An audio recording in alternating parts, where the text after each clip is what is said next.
Buongiorno, benvenuti a una nuova puntata di Sveglia Trieste. Oggi avremo ospiti in studio Claudio Giacomelli di Fratelli d'Italia e Barbara Odorico di Forza Italia. Se volete parlare con i nostri ospiti, il primo capogruppo in Consiglio regionale del suo partito e la seconda invece vicepresidente della sesta circoscrizione, potete farlo come sempre chiamandoci qui alla diretta oppure scrivendoci una mail per comunicare anche le vostre segnalazioni. Avremo la nostra rassegna stampa del mattino nella prima ora della trasmissione che vi ricordo va in onda fino alle 10:15. Iniziamo subito con le previsioni del tempo. Allora, la situazione generale: il consolidamento dell'anticiclone sull'Europa occidentale farà fluire sulla regione correnti nord-occidentali in quota che nella giornata di oggi saranno ancora fresche e lievemente instabili. In seguito nel fine settimana saranno più miti favorendo maggiore stabilità.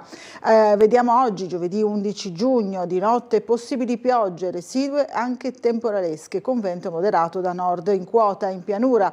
In giornata nuvolosità variabile, nel pomeriggio sui monti sarà possibile qualche rovescio sparso che verso sera non si esclude, possa interessare localmente qualche zona di pianura. Sulla costa e sulla pianura orientale soffierà bora moderata, specie al mattino quando potrà essere sostenuta a Trieste. Vediamo venerdì 12 giugno su pianura e costa, cielo sereno poco nuvoloso sui monti variabile, di notte e di primo mattino sul Carso e a Trieste soffierà borino o bora moderata, poi in giornata entrerà la brezza. Ancora sabato 13 su pianura e costa cielo in prevalenza sereno, sui monti poco nuvoloso al più variabile nel pomeriggio, venti di brezza, temperature nella norma del periodo. Questo è il quadro del meteo. Allora andiamo a vedere le prime pagine dei giornali di oggi. Cominciamo con il piccolo di Trieste. Al Friuli Venezia Giulia serve più energia. Questo è l'appello dal report annuale di Banca Italia. Indicazioni sullo stato dell'economia regionale, pesano incertezze e shock globali, ma la crescita c'è. Bene l'export, a livelli record l'occupazione, preoccupano caro bollette e nuova fiammata dell'inflazione. Si addensano le nubi sul 2026. La situazione internazionale, Medio Oriente, Trump minaccia altri raid, Teheran ci sta trattando da cretini, se ne pentirà. È una notizia che troveremo un po' in tutti i giornali, come pure anche il vertice del Carroccio agitato, dice il piccolo. Lega, Salvini apre sui vice ma no al doppio partito, scontro con Zaia e Fedriga. Disputa legale, Fenice, Venezia impugna la nomina disdettata, sono stata discriminata, il direttore d'orchestra. Vediamo ancora il risico bancario, intesa su MPS, operazione che dà la scossa, generali al top a Piazza Affari. Vediamo ancora spaccata in Piazza dell'Unità, ruba di tutto nel negozio Wind, le telecamere lo riprendono. Rivedremo anche il nostro servizio con le immagini proprio del ladro che agisce nella notte in Piazza Unità. Mia madre è morta in Svizzera, non deve succedere ad altri, parla il figlio della signora Lucia, la triestina che ha scelto di morire in Svizzera. Ve ne abbiamo parlato qualche giorno fa. Nelle cronache, via i test, la corsa del tram ostacolata da auto in sosta vietata, siamo un po' alle solite. Poi Rioni, lavori in corso, rinasce Piazza Carlo Alberto. Basket, l'addio, Brooks lascia la Pal Trieste, scelta non mia. La mostra Cerini, vigili, polizia locale, percorso con radici secolari. L'anniversario, l'eredità viva del Circolo Cultura e Arti. Vediamo l'edizione dell'Isontino di Gorizia Monfalcone. A Monfalcone proprio Cisinti, iperattiva la regione 9 mesi per avere gli atti. Ancora il parco Patuna, sempre a Monfalcone, aperto se lo usano bambini e anziani. E ancora grado turismo sanitario, medici austriaci in visita alle terme. La scoperta sul Monte Calvario a Gorizia, il grande bunker ritrovato, riparte il dibattito sul confine sulla guerra fredda carsica. E ancora ecco le 5 librerie che sostengono l'evento di Book Week Gorizia Capitale, un protagonista dal Colle, Giovanni Grasso. Questi i titoli principali sul Piccolo di oggi, ma andiamo a vedere altri quotidiani. Vediamo La Repubblica: salta la riforma dei medici di famiglia, dal governo stop al decreto legge, protestano le regioni, Schillaci non mollo, Meloni contro la patrimoniale, allarme dell'ufficio parlamentare sul debito.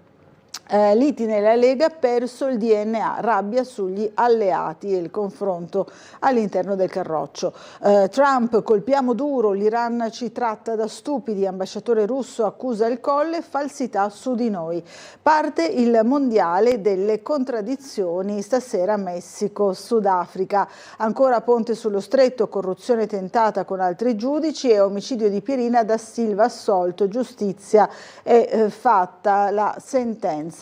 Vediamo La Stampa: perché il fisco è ingiusto, Meloni la patrimoniale, non siamo la Repubblica delle banane, giù le tasse al ceto medio. Intervista a Cavalleri, responsabile dell'ufficio parlamentare di bilancio: le riforme aumentano le disparità. La cricca del Ponte tra nomine e favori, l'inchiesta, poi ancora l'analisi, l'argine dei giudici, le mire della politica, il decreto scuola e polizia, il debutto dell'intelligenza artificiale, il rischio dei dati in mano ai privati. Vannacci: accolgo Alemanno libero, la mossa del generale. Ostaggi dei razzisti, Qureshi sugli scontri di Belfast, un mix di povertà e propaganda distrugge il Regno Unito. Vediamo nuovi scontri di stanotte a Belfast dopo la caccia allo straniero che martedì ha sconvolto la città. Trump, ira su Teheran, partono i nuovi raid. Ancora Il Fatto Quotidiano: di Cipriani meglio non parlare, silenzi e paura a Punta dell'Este, il giornalista ladra, paese snodo di riciclaggio, si torna sul caso Minetti. Netanyahu, nuova guerra a Gaza per rinviare il voto, massacri elettorali, l'IDF prepara i piani per la striscia. La scusa di Hamas, il comandante Zamir racconta che così disarmerà le milizie, Bibi giù nei sondaggi e Donald lo scarica, non si ricandiderà. Vediamo ancora il Corriere della Sera: Trump, nuovo attacco all'Iran, il leader americano lancia un'ondata di raid su vasta scala, il regime, risponderemo, colpita dagli USA anche una petroliera in Oman, dispersi 3 marinai indiani, Kiev, un supermissile sulla Russia. Vediamo la foto del Papa alla messa per i 100 anni di Gaudì alla Sagrada Famiglia a Barcellona: non si può credere in Gesù e fare la guerra, questo è il messaggio per la pace di Papa Leone. Meloni patrimoniale, no, sgravi al ceto medio, la Premier non è la Repubblica delle banane. Da Silva assolto, le lacrime, rinascita della giustizia, la sentenza sul delitto Paganelli. Ancora Roma, Ponte, tentativi di corrompere altri giudici. Vediamo Il Giornale: preparate le bombe, le chat per reclutare i lupi solitari islamici, 4 passi per agganciare ragazzini e trasformarli in baby jihadisti, l'inchiesta del Giornale. Ancora Meloni, mai la patrimoniale, la Premier non siamo la Repubblica delle banane, protesta di Coldiretti, giù le mani da grano e olio italiani, le sfide del governo. Anche qui vediamo consacrata la torre più alta, Papa Leone alla Sagrada Famiglia, i cristiani non fanno guerre. Ancora Libero: la Lega rivuole Salvini al Viminale, fumata grigia su Zaia e il partito, il vertice del Carroccio, settimana prossima nuovo summit. La promessa di Giorgia: mai una patrimoniale, il Premier, altri parlano di tassare le ricchezze, noi vogliamo crearne, giù le imposte al ceto medio, Confcommercio, l'Italia è ancora forte. Il Sole 24 Ore: Iran, Trump vicino a ordinare altri attacchi, accordo presi in giro. L'omelia a Barcellona, Papa Leone: non possiamo credere in Gesù e fare la guerra, uccidere innocenti. Amnesty accusa Israele di pulizia etnica contro i beduini della Cisgiordania. Iperammortamento, via alle domande. Dalle 12 di domani possibile effettuare le prenotazioni sul portale del GSE, arrivato l'ok della Corte dei Conti sul decreto attuativo con requisiti e paletti. Ufficio di bilancio: bene il rigore dei conti, ma con la guerra rischio debito al 140% del PIL. Auto aziendali, sugli optional la la maggiorazione solo del 5%, e poi SpaceX domanda da record per l'IPO del secolo al Nasdaq, domani a Wall Street. Vediamo il domani proprio, Trump colpiamo duro Teheran, ma la diplomazia resiste ai missili. Dopo la pace abbattuto, gli USA attaccano sistemi di difesa, stazioni di controllo e radar iraniani. Le condizioni di Hezbollah in Libano, un'intesa possibile solo con il ritiro dell'IDF dai nostri territori. L'illusionista Musk, SpaceX entra nel Nasdaq ed è valutata a 1,8 trilioni di dollari. Scandalo Ponte, così l'indagato fu chiamato dal CSM per miele in carico da 27.000 euro. Questi i titoli principali. Andiamo a vedere anche il sito di Trieste Prima, dove c'è una notizia di cronaca che riguarda Trieste di ieri sera, dell'ultima ora. Urtato da un giovane ubriaco, si volta, accoltellato al braccio in via Giulia e caccia l'uomo. Sul posto la Polizia di Stato, che ha raccolto le dichiarazioni di 2 testimoni. Si cerca un ventenne in evidente stato di alterazione. Il ferito non è grave ed è stato medicato in ambulanza.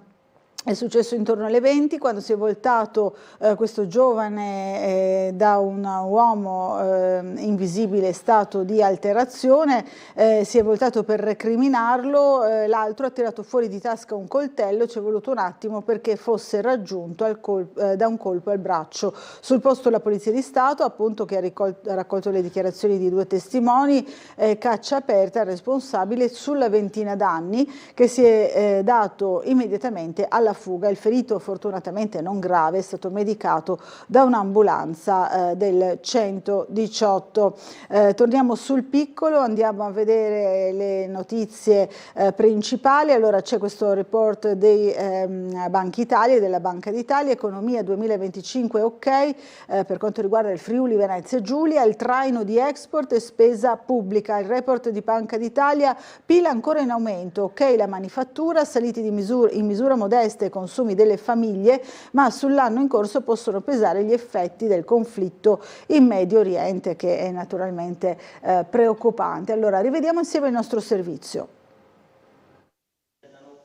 Cresce ancora l'economia del Friuli Venezia Giulia nonostante le tensioni commerciali provocate dai dazi americani e l'incertezza geopolitica. Nel 2025 il PIL regionale è aumentato dello 0,7%, ma la crescita è inferiore all'1% dell'anno precedente. È quanto emerge dal rapporto L'economia del Friuli Venezia Giulia, presentata oggi a Trieste dalla Banca d'Italia. Il complesso positivo, che è quello di una lieve crescita del prodotto regionale, 0,7%, abbiamo stimato, l'anno scorso era stato 1%, è un dato leggermente superiore a quello nazionale, che è 0,5%.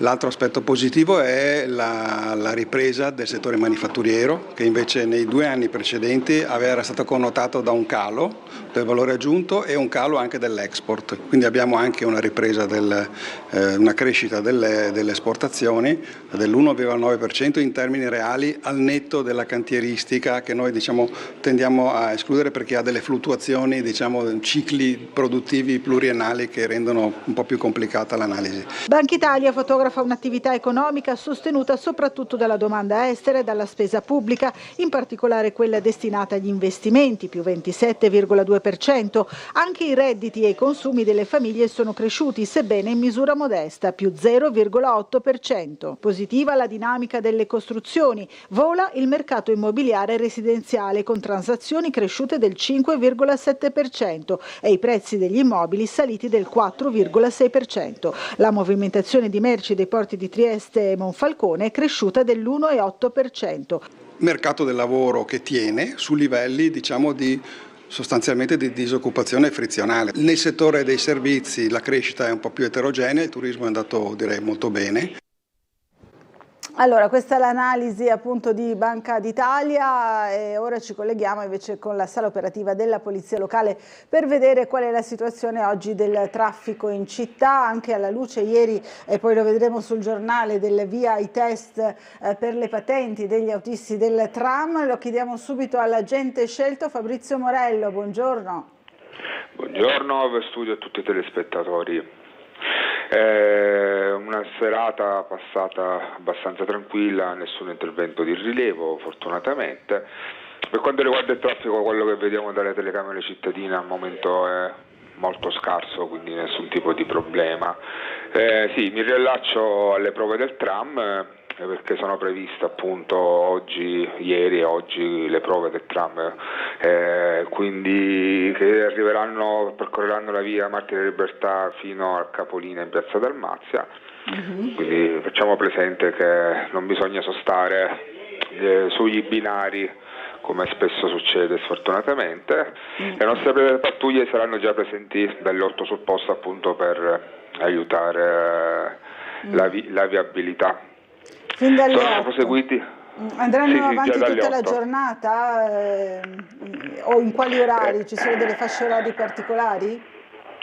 No, non hanno fasce orarie particolari, quindi inizieranno di mattina verso le 8:30, 9 e poi proseguiranno fino a finite esigenze. Benissimo. Quindi non abbiamo un orario preciso di termine, comunque penso in mattinata o al massimo fino alle 4 con la pausa, diciamo, ore di pranzo. Capito.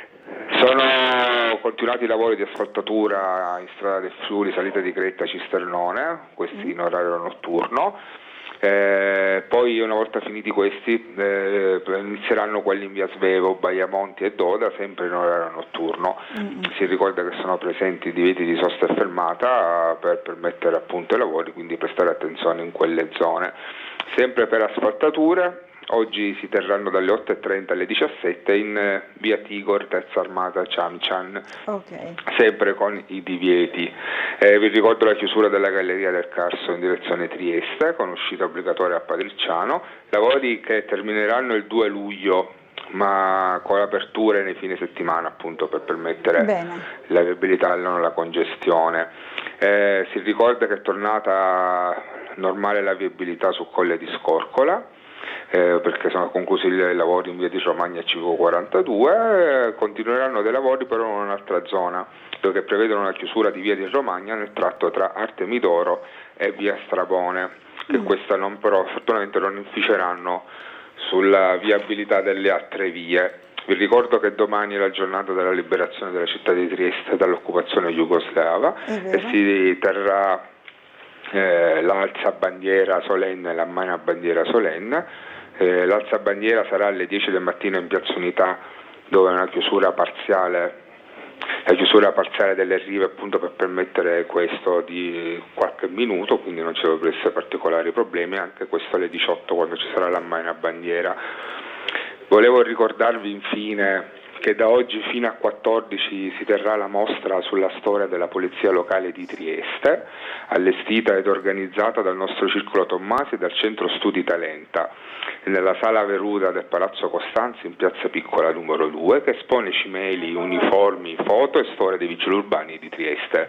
Quindi se avete la possibilità di andarla a visitare, perché ne vale la pena, è molto bella. Va bene, ne abbiamo parlato anche noi, poi rivedremo anche il nostro servizio. Grazie allora di tutte le informazioni, buona giornata e buon lavoro sia a lei che a tutti i suoi colleghi. Grazie a voi, buona giornata e buon lavoro. Grazie, allora noi andiamo avanti proprio a leggere il giornale, andiamo alla notizia di cui parlava adesso l'agente Scelto Morello. Cerini, vigili, polizia locale, un percorso lungo 164 anni, nella Sala Veruda rivive dalle origini il corpo con documenti, mezzi e divise. Ci sono anche tante curiosità, le vediamo. Nel periodo del governo militare alleato l'elmetto bianco sul nero ricordava tutti i fiammiferi dell'epoca, quindi da qui insomma il nome Cerini. Poi l'agente Gianna negli anni 70 all'ingresso di Ellero, la prima vigilessa ora presa ad esempio. Allora andiamo a rivedere il nostro servizio sull'inaugurazione di questa bella mostra ieri sera. Brava! Potrete anche rivivere la storia di Trieste vista dagli occhi di un agente di polizia locale, con compiti che cambiano, amministrazioni che cambiano, ma sempre con la stessa passione, la stessa vicinanza del cittadino. Da vigili urbani a polizia locale, storia di un corpo e della sua città. inaugurata nella Sala Veruda in Piazza Piccola la mostra dedicata al Corpo Municipale, che sarà visitabile fino a domenica 14 giugno, dalle 10 alle 13 e dalle 17 alle 20.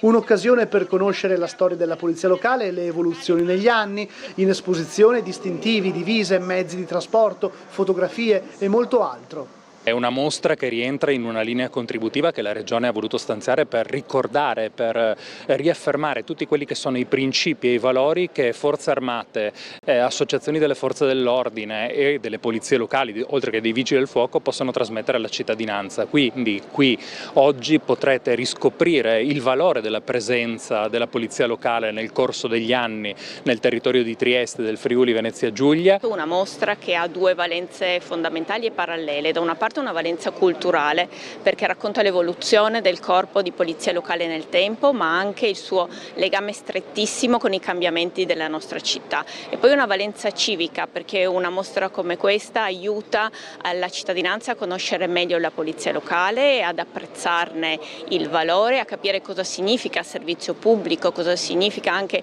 presidio di legalità, cosa significa essere garante della convivenza civile in città. La polizia locale inoltre è anche un esempio importantissimo di generosità, di civismo, e di tutte queste cose sono elementi fondamentali che fortificano il rapporto tra la cittadinanza e la polizia locale. Allora, andiamo ancora a vedere le notizie sul piccolo. Anche noi abbiamo realizzato un servizio su questo, i bombardamenti del 44 nel ricordo di San Giacomo. Messe 2 cerimonie per la data del 10 giugno, quando gli ordigni degli alleati causarono 463 morti e 1000 feriti. Oltre alla targa, sulla chiesa è stato anche installato un totem che racconta la storia di quei giorni, il pannello esplicativo. Allora, rivediamo il servizio di Umberto Bosazzi.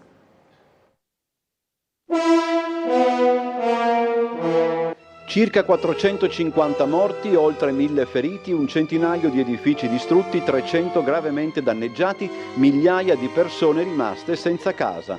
Fu questo il bilancio del bombardamento che colpì Trieste il 10 giugno del 1944.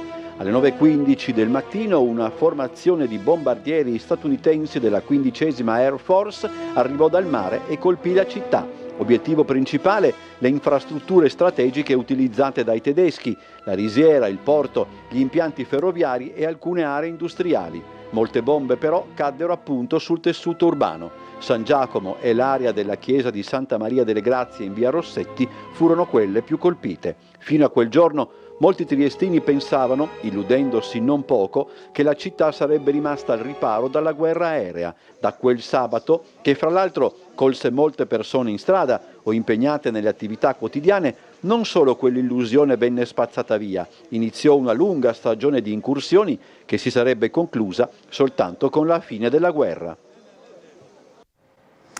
Torniamo sul giornale. Allora, dicevamo prima nel collegamento i movimenti del tram, via i test per le patenti e c'è chi lascia l'auto sui binari, l'abbiamo già detto insomma nel collegamento, e nel 2027 toccherà il tagliando ventennale, quindi i lavori continuano, non c'è mai pace per i tram di Opicina. Il rinnovo della gestione idrica, le assemblee separate di Adesso Trieste, Partito Democratico, il futuro del servizio idrico integrato di Trieste del Carso in vista dell'imminente scadenza della concessione ad Acegas APS Amga e delle prospettive di un possibile inglobamento dell'acquedotto del Carso.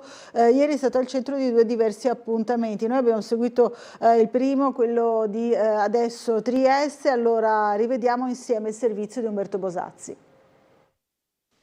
15 anni fa, ad un quesito referendario, gli italiani si pronunciarono a favore della gestione pubblica dell'acqua. C'è un'occasione storica, quella della scadenza della concessione ad Acegas, proprio per far sì che anche a Trieste ci sia una gestione dell'acqua sottratta al profitto privato e che sia invece gestita dalla parte degli interessi degli utenti e dei lavoratori. Il progetto è stato al centro di un incontro promosso questo pomeriggio da Adesso Trieste, che si spenderà nei prossimi mesi per quello che definisce un tema cruciale per la città. La terza sottolinea perlomeno 3 complessità. La prima è la costruzione di un piano industriale pubblico che garantisca la continuità occupazionale, il rispetto della professionalità dei lavoratori e gli investimenti che sono necessari appunto per dare continuità al servizio. Non è indifferente, secondo Adesso Trieste, il valore residuo degli investimenti effettuati da Acegas in questi anni. Va ancora quantificato, ma sul quale per noi è fondamentale un impegno della Regione, perché questi fondi vanno anticipati e poi andranno recuperati nei prossimi anni in bolletta. In ogni caso, sottolinea infine la terza, ci deve essere anche una precisa volontà politica. La volontà politica di salvaguardare un servizio e di restituirlo alla cittadinanza, e aggiungo anche di far sì che le privatizzazioni non avanzino, perché nella proposta Ausdir, che è stata recentemente sospesa ma che è stata formulata, è prevista anche la privatizzazione dell'acquedotto del Carso, e quindi verrebbero danneggiati non solo i cittadini di Trieste ma anche quelli dell'altopiano. Ancora sul giornale, andiamo ai lavori pubblici. Piazza Carlo Alberto ridisegnata, aspetta il basket firmato Jordan. Lo spazio dedicato alla pallacanestro sarà finito a luglio, mentre l'area verde si completa con i lavori in via Reni. Vediamo qui l'area interessata dai lavori. Via Madonnina, per quanto riguarda le riasfaltature, l'intervento conclusivo oggi e domani. Nella zona è tornata in Piazza Carlo Alberto la tranquillità dopo gli episodi di violenza giovanile, uniche lamentele sui posti auto venuti meno, i pareri dei residenti. Il campo del Sant'Andrea protetto da una rete metallica, la recinzione installata dal comune dopo gli episodi di risse e atti vandalici della scorsa estate. Andiamo alla notizia di cronaca. Sfonda con un palo di ferro la vetrina in Piazza Unità e ruba gli smartphone immortalato dal video. Colpo nel negozio Wind, il ladro è un giovane, forse nemmeno maggiorenne. Abbiamo dato anche noi questa notizia ieri in apertura del nostro telegiornale. Era a volto scoperto e oltre ai telefonini esposti sugli scaffali ha portato via anche i soldi del fondo cassa. Allora rivediamo insieme il servizio di Gianluca Paladin. Ecco il ladro in azione mentre ruba alcuni cellulari e centinaia di euro dalla cassa. Ennesimo furto con spaccata a Trieste. Questa volta a farne le spese è il negozio della Wind in piazza dell'Unità d'Italia. L'episodio è avvenuto poco prima dell'alba, alle 4 del mattino. Il giovane, che ha agito a volto scoperto, ha divelto uno dei pali di ferro di un cantiere nelle vicinanze e ha infranto la vetrata. Dopo, facendosi largo fra i cocci, ha rapidamente preso alcuni smartphone e i soldi per poi metterli nello zainetto che aveva con sé. Infine è fuggito con il malloppo. Il malintenzionato però non ha tenuto conto delle telecamere, sia quelle interne al negozio che quelle installate in Piazza Unità, che hanno interamente ripreso la scena. Ad accorgersi del danno le dipendenti del negozio appena arrivate al lavoro questa mattina. Sul posto sono intervenuti i carabinieri che hanno avviato le indagini. Come detto, si tratta dell'ennesimo furto con spaccata. Non è escluso che il giovane che ha agito questa mattina sia lo stesso resosi protagonista di episodi simili, con lo stesso modus operandi, ai danni di altri esercizi commerciali del centro cittadino.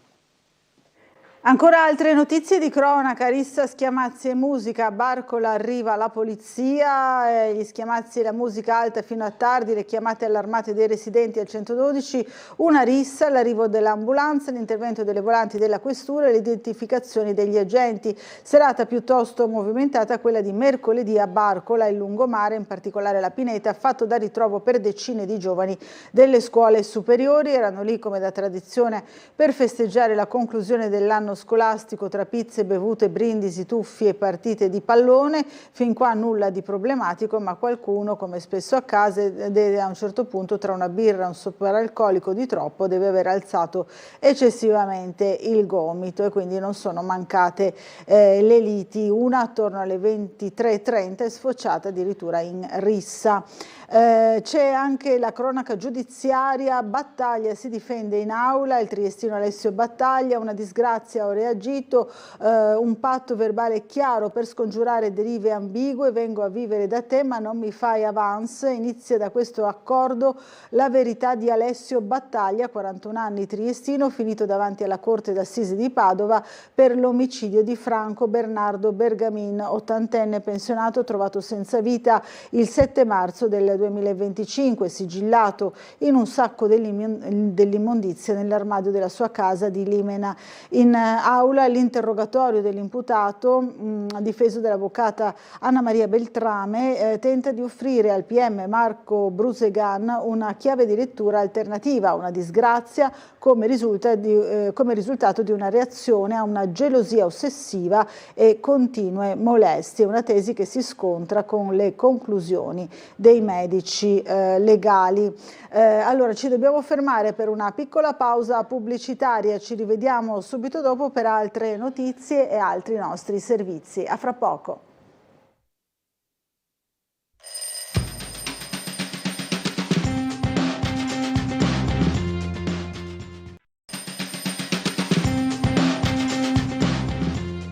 Bentornati in diretta.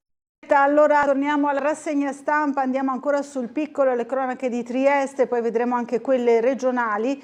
Si parla ancora dei roghi d'auto, delle auto incendiate in città, accusato di 32 roghi d'auto, punta a uno sconto di pena. Il presunto piromane Marco Zaccaria, ex guardiafuochi, ha scelto rito abbreviato, quindi rito abbreviato per il presunto piromane Marco Zaccaria, accusato di aver incendiato 32 veicoli in un anno e mezzo nella periferia est. La scelta processuale fatta dal 35enne ex guardiafuochi in ospedale. Questo rito gli permette di beneficiare di uno sconto di pena fino a 1/3 in caso di condanna. All'udienza preliminare di ieri mattina la GUP Flavia Mangiante ha ammesso le parti civili su cui si era riservata nella precedente udienza. Salgono dunque a una decina i proprietari dei mezzi danneggiati che si sono inseriti nel processo, su un totale di circa 30 persone offese. I roghi hanno seminato danni per svariate decine di migliaia di euro. Le parti civili sono assistite tra gli altri dagli avvocati Alessandro Giadrossi, Pier Giovanni Cravera e Pietro Redivo, e sperano di ottenere il risarcimento. Una decina di proprietari sono entrati appunto nel processo. Motorini gettati a terra, identificati gli autori, ne avevamo parlato l'altro giorno, sono stati identificati dalla polizia locale gli autori dei danneggiamenti su 4 motoveicoli scaraventati a terra sulle rive lo scorso 25 aprile. Ancora sempre a Trieste, pensionata di 85 anni rischia di perdere tutti i risparmi, così ho evitato la truffa, ha ricevuto un messaggio che l'avvisava di un pagamento, poi la telefonata con un finto agente, voleva che trasferissi i soldi su un altro conto, ma ho capito che era un raggiro.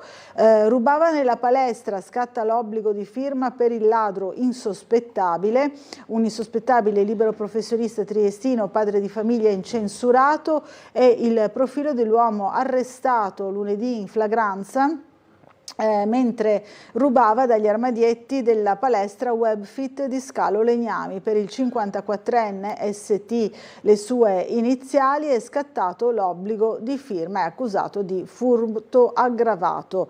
Ancora andiamo avanti, Cerini, vigili della polizia locale, l'abbiamo già visto, un percorso lungo 164 anni, la bella mostra che c'è in Sala Veruda. Ad Uino Urisina, Carso e Muggia vediamo 3 servizi rifiuti diversi per un'unica frazione, il paradosso di Santa Croce.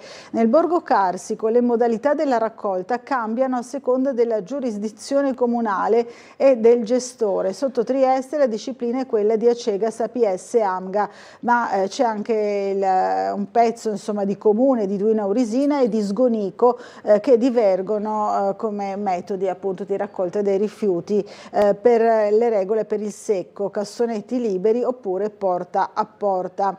A Muggia una stagione di eventi, il clou con il carnevale estivo, ne parleremo anche noi nel telegiornale di oggi. Centro storico sempre più vivo da Piazza Marconi al Castello, sempre a Muggia. Andiamo a vedere altre notizie dalla regione in particolare. Allora qui siamo sulla pagina della Slovenia, andiamo a vedere però la nostra regione che ha una nuova direttrice del ufficio scolastico regionale, scuola sperimentare per favorire il talento, dice la nuova direttrice Pavatti, sì al plurilinguismo. Patrizia Pavatti appunto dirige il nuovo direttore appunto dell'ufficio scolastico regionale. Protezione civile, in arrivo l'emendamento del governo, sempre per quanto riguarda la nostra regione, e poi porti a Trieste e Monfalcone, un impianto a tutela del mare. Di porto parleranno anche i vertici di Fratelli d'Italia, che hanno promosso per domani una iniziativa proprio dedicata ai porti, in particolare al porto di Trieste. Ne abbiamo parlato con i vertici appunto dei Fratelli d'Italia regionale, un convegno che si svolgerà domani. Allora rivediamo insieme il servizio di Umberto Bosazzi. Vogliamo fare un focus su quello che sono gli investimenti a livello nazionale sulla nostra città, a ribadire il grande lavoro di sinergia tra le istituzioni e soprattutto la grande attenzione che il nostro partito e tutto il centrodestra pone su una partita assolutamente essenziale per il futuro di Trieste. L'appuntamento promosso da Fratelli d'Italia è per venerdì 12 giugno alle 18:30 alla Sala Piccola Fenice. Si parlerà di un argomento essenziale per l'economia cittadina, così riassunto dal capogruppo meloniano in Consiglio regionale. Ferrovie e porto, forse la questione economica più lunga, più importante da un punto di vista economico per la nostra Trieste. L'iniziativa vedrà protagonisti 2 relatori d'eccezione. Abbiamo chiamato a discutere dei grandi investimenti, ad esempio dello snodo di Servola, il segretario generale dell'autorità portuale di Trieste, il dottor Natali Di Tele, e grande ospite d'eccezione, che ringraziamo già fin d'ora, il dottor Tanzilli, presidente del gruppo Ferrovie dello Stato. Giacomelli ai nostri microfoni ricorda come quello che sarà affrontato venerdì pomeriggio sia un problema antico, già percepito prima dell'inizio della Prima Guerra Mondiale. Trieste era ormai già la metà del tonnellaggio di Genova come porto e un 20° o un 24° del sistema Hamburgo-Brema. Perché? Il commissario austro-ungarico dice perché abbiamo perso la corsa alle ferrovie. E ne parleremo proprio con Claudio Giacomelli, ma non solo di questo naturalmente, fra poco insomma qui in diretta nei nostri studi. Allora torniamo alle notizie dei giornali, del giornale del Piccolo in particolare. In regione controlli ai confini, Roberti, l'assessore regionale della sicurezza, impegno per la sicurezza, l'assessore difende la misura, critiche dall'opposizione, il confronto avvenuto ieri in aula. Russo attacca Supporti d'Italia, fermare subito questa riforma, invece fa l'interrogazione, la legge va fermata, dice il vicepresidente del Consiglio regionale Russo. Dunque Federica deve intervenire sul ministro Salvini e dire che la norma non è da fare né ora né mai, dice appunto l'esponente dell'opposizione. Stop al bonus fotovoltaico, domande fino a settembre, la data ultima sarà il 15 del mese, la regione stanzierà le risorse per coprire le richieste, poi via a misure diverse. Ancora il Consiglio approva la nuova legge sulla casa, introdotte modifiche su edilizia popolare, affitti calmierati, sostegno agli ascensori e social housing. Rivediamo insieme il servizio di Bernardo Gulotta. Entra nel vivo la discussione del disegno di legge 80 sulle politiche abitative in Consiglio regionale. Si tratta di una legge di revisione che regola il mondo della casa in Friuli Venezia Giulia, tanto sull'edilizia agevolata e convenzionata quanto su quella privata. L'assessora alle infrastrutture Cristina Mirante ha illustrato i punti principali della legge. Fra questi c'è la volontà di creare un'agenzia per la casa che possa fungere da soggetto mediatore a beneficio di chi mette in locazione un alloggio. Ma c'è anche altro. A questo si aggiunge però una legge che consentirà poi di fare dei piani annuali per favorire la realizzazione di case pubbliche in convenzionata, che sono ovviamente destinate alla popolazione con ISETA a 35.000 e 46.000 euro, quindi la cosiddetta fascia grigia della popolazione, a cui potranno accedere in locazione anche soggetti non residenti della regione purché dotati di contratto di lavoro, così come gli studenti, questi sia di natura pubblica ma potranno anche essere realizzati in compartecipazione con il privato, quindi fondi pubblici e privati, sia con i fondi tipo social housing, sia con attività innovative promosse dai comuni, sia con iniziative dei privati che possono godere di fondi pubblici attraverso i nostri bandi. Dall'opposizione c'è una tirata di giacca che punta a rafforzare gli interventi sulle ATER. Il tema delle ATER, noi abbiamo bisogno di rimettere in circolo i 5.000 alloggi attualmente non locati e per fare questo bisogna sia stanziare risorse per metterli a posto, per riattarli, ma anche per rinforzare la struttura delle ATER, che se no non si capisce come possono far fronte a quello che noi abbiamo definito un piano straordinario che doveva essere messo in campo dalla Regione. Dall'altra parte c'è tutto il tema del patrimonio immobiliare privato, 170.000, a seconda delle stime 180.000 alloggi sfitti, e noi abbiamo proposto sia rispetto alle ATER che rispetto alle agenzie sociali per l'abitare la possibilità che si costituisca un sistema regionale di gestione del patrimonio immobiliare privato, a fronte ovviamente di garanzie di tutto quello che può servire, per facilitare la scelta da parte dei proprietari di mettere a disposizione i propri alloggi per affitti a canoni calmierati per rispondere ai bisogni della popolazione. Ancora uno sguardo ai giornali, la pagina dell'economia, generali da record a Piazza Affari dopo la scalata d'intesa AMPS, poi ancora il governo corre sull'intelligenza artificiale, Italia prima per norme.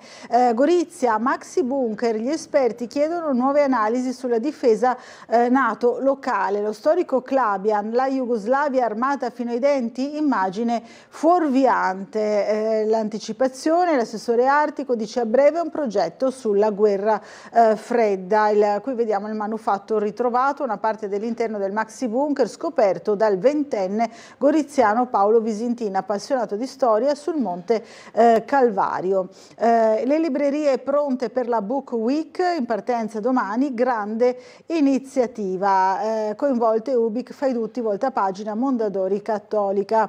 Vediamo aziende idrovolanti a Gorizia, Bini non ci hanno chiesto sostegni, l'assessore regionale dice seguiamo con interesse il progetto, Fasiolo non alimentiamo aspettative, insomma ci sono dubbi e perplessità su questa maxi operazione per l'assemblaggio di idrovolanti all'aeroporto di Gorizia. Morto a 72 anni Roberto Ponzalli, paladino contro i femminicidi, era il papà di Romina, uccisa nel 2004 dall'ex compagno Vincenzo De Caro.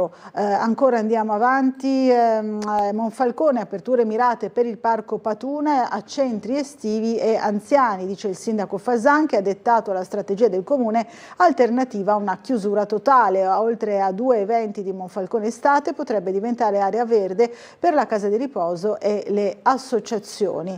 Uscito dall'ospedale il serpente in tempo per la festa del vino, dopo l'angioplastica tranquillizza i suoi fan, amici vi aspetto per un brindisi, si era sentito male dopo aver pranzato venerdì Sergio Marini, detto appunto il serpente, un personaggio molto noto a Monfalcone.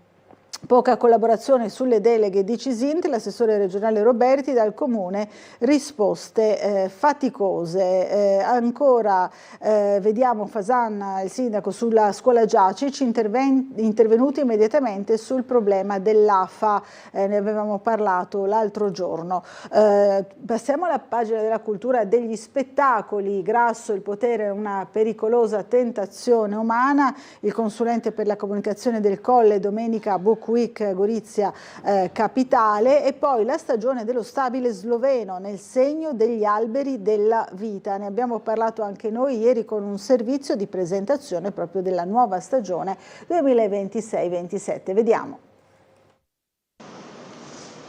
Ogni stagione del Teatro Stabile sloveno è caratterizzata da un titolo. Quella che prenderà il via il 2 ottobre con Rumori fuori scena si chiamerà L'Albero della Vita e sarà la prima interamente preparata dal nuovo direttore Nina Ukmar. La stagione si chiama L'Albero della Vita, così parliamo di vita, di amici, di famiglie. Un po' 4 produzioni nostre sono un po' così. La stagione si compone principalmente di 12 titoli, compresi il programma a scelta e quello pomeridiano. Le produzioni proprie dello stabile sloveno, 4, saranno caratterizzate da testi dove sarà presente un approccio a tratti ironico alla realtà che ci circonda. Abbiamo deciso di sdrammatizzare un po' i tempi in cui viviamo, che ovviamente siamo ben consci dei conflitti, conflitti su tutti i fronti.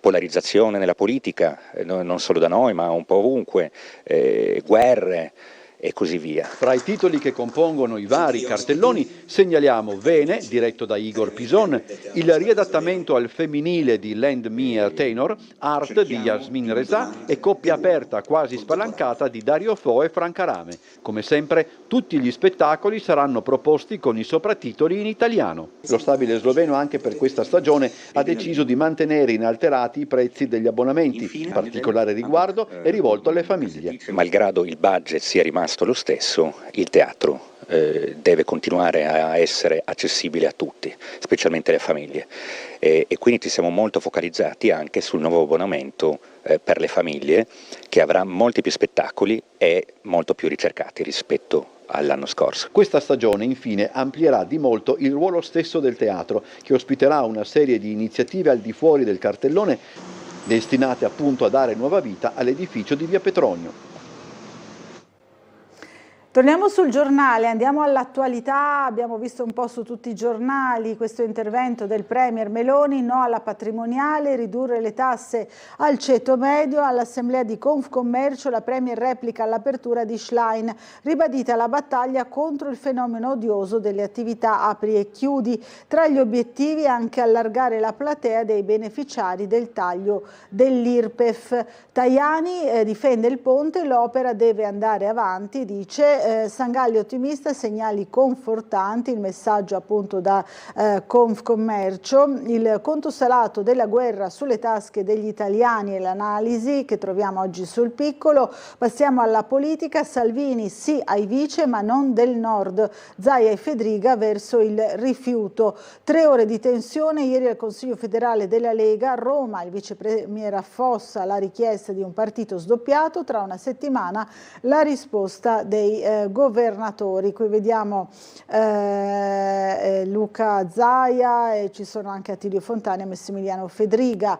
In questa guerra dei nervi si sono guardati in faccia ieri mattina, più di 3 ore tesissime, stretti nella stessa stanza di Palazzo Montecitorio, per una volta indifferenti alla selva di microfoni che li aspettava fuori. Inizia così l'articolo appunto che descrive questo vertice interno alla Lega. Non c'è differenza con i ruoli offerti 6 mesi fa l'ex presidente del Veneto e da lui respinti senza una riforma sul modello tedesco della CDU. Silvia Sardone, vice segretaria della Lega. Sardone: il partito è uno solo, non entro in Futuro Nazionale. Medici di famiglia: salta la riforma e le case di comunità sono in bilico. Il Ministero ritira il piano che prevedeva la dipendenza per i professionisti e la loro attività all'interno degli ambulatori di nuova generazione. Il Veneto punta ora a un accordo regionale che in Friuli Venezia Giulia c'è già. Erano previsti da Schillaci ricadute sul nuovo polo padovano, ad esempio ospedali di terzo livello. Vediamo ancora, sempre sul Piccolo, Beatrice Venezzi passa alle vie legali. La Felice: noi tranquilli, dopo lo stop alla collaborazione discriminata con la Bianchi voltiamo pagina. Si apre anche il caso del non rinnovo del maestro del coro, il sovrintendente: faremo valutazioni. L'attualità: mia madre è morta in Svizzera, serve una coscienza collettiva. A una settimana dalla scomparsa della triestina Lucia, cui Asugi ha negato il suicidio assistito, parla il figlio Paolo, sollevato dal non vederla più soffrire. La riflessione: davanti a dolori invincibili le persone devono essere aiutate. Qui vediamo appunto una foto del figlio con la signora Lucia. La donna soffriva di degenerazione cortico-basale, una malattia rara. I primi problemi 4 anni fa, poi la diagnosi, i dolori e la non autosufficienza. 2 anni fa la scelta lucida di chiedere ad Asugi l'accesso alla procedura. Dopo il no dell'azienda sanitaria, la scelta di andare in Svizzera. Trump al veleno: l'Iran ci tratta come cretini, petroliera colpita al largo dell'Oman da un missile USA. Il tycoon non gradisce il fatto che Teheran prenda tempo, sul tavolo la possibilità di un'ulteriore escalation. I prodotti dei coloni illegali in Europa: Tajani, aspettiamo una proposta. Kiev colpisce con il supermissile, Putin critica le sanzioni dell'Unione Europea. Notte di terrore a Belfast, scatta la caccia allo straniero, la città è stata messa a ferro e fuoco da una clamorosa ondata di violenza dopo l'accoltellamento di un quarantenne, tecnico radiologo della sanità pubblica. Londra manda i rinforzi, Starmer assicura tutti i responsabili pagheranno. Le testimonianze, gli immigrati sotto shock, pregavamo di salvarci. Da lunedì il G7 francese di Evian, le mosse di Macron. Siamo nella pagina dell'Istria, Quarnero Dalmazia, Pola, gli esuli in raduno e a teatro va in scena Magazzino 18 di Cristicchi. Da domani l'appuntamento annuale caratterizzato dalla collaborazione con istituzioni culturali cittadine. Bella spiga, un abbraccio fra chi partì e chi è rimasto. Turismo, primi mesi ok, Croazia al banco di prova della stagione estiva. La giornata di Plenković in Istria fra welfare e protezione civile. Poi ancora Slovenia, patto per lo sviluppo, Janša chiama le opposizioni. Andiamo sempre avanti sul giornale, vediamo sempre l'attualità. Da Silva assolto e fuori dal carcere, giustizia rinata. Il senegalese non ha ucciso Pierina. Applausi al verdetto, ora sistemerà i documenti e poi si troverà un lavoro. I figli della donna rispettiamo ma non condividiamo.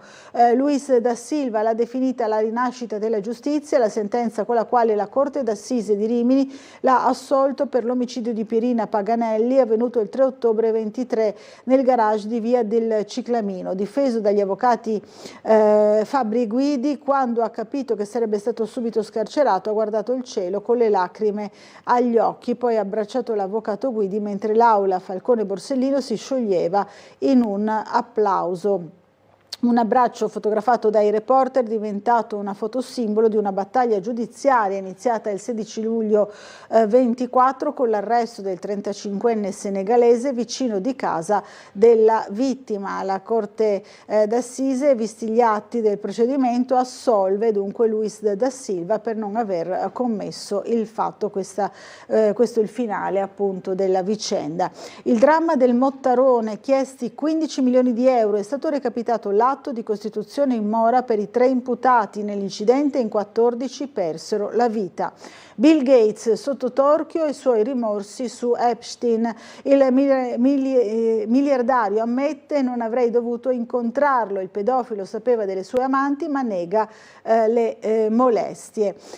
Questo l'abbiamo già analizzato, insomma, questa intervista alla nuova dirigente dell'ufficio scolastico regionale Patrizia Pavatti. Noi però, tornando alla città di Trieste, ci siamo occupati ieri di una notizia che sicuramente avrà delle ripercussioni, quindi l'inizio di lavori su via Dalviano e la chiusura di questa via proprio per ben 9 mesi a partire dal 20 di luglio. Rivediamo insieme il servizio. Dal 20 luglio via Dalviano resterà chiusa al traffico per 9 mesi. A riferirlo il sindaco di Piazza oggi, dopo aver ricevuto i documenti di Comune, Acegas, APS e AMGA riguardo all'intervento alla fognatura della via che necessita di lavori importanti tali da inibire al traffico la strada.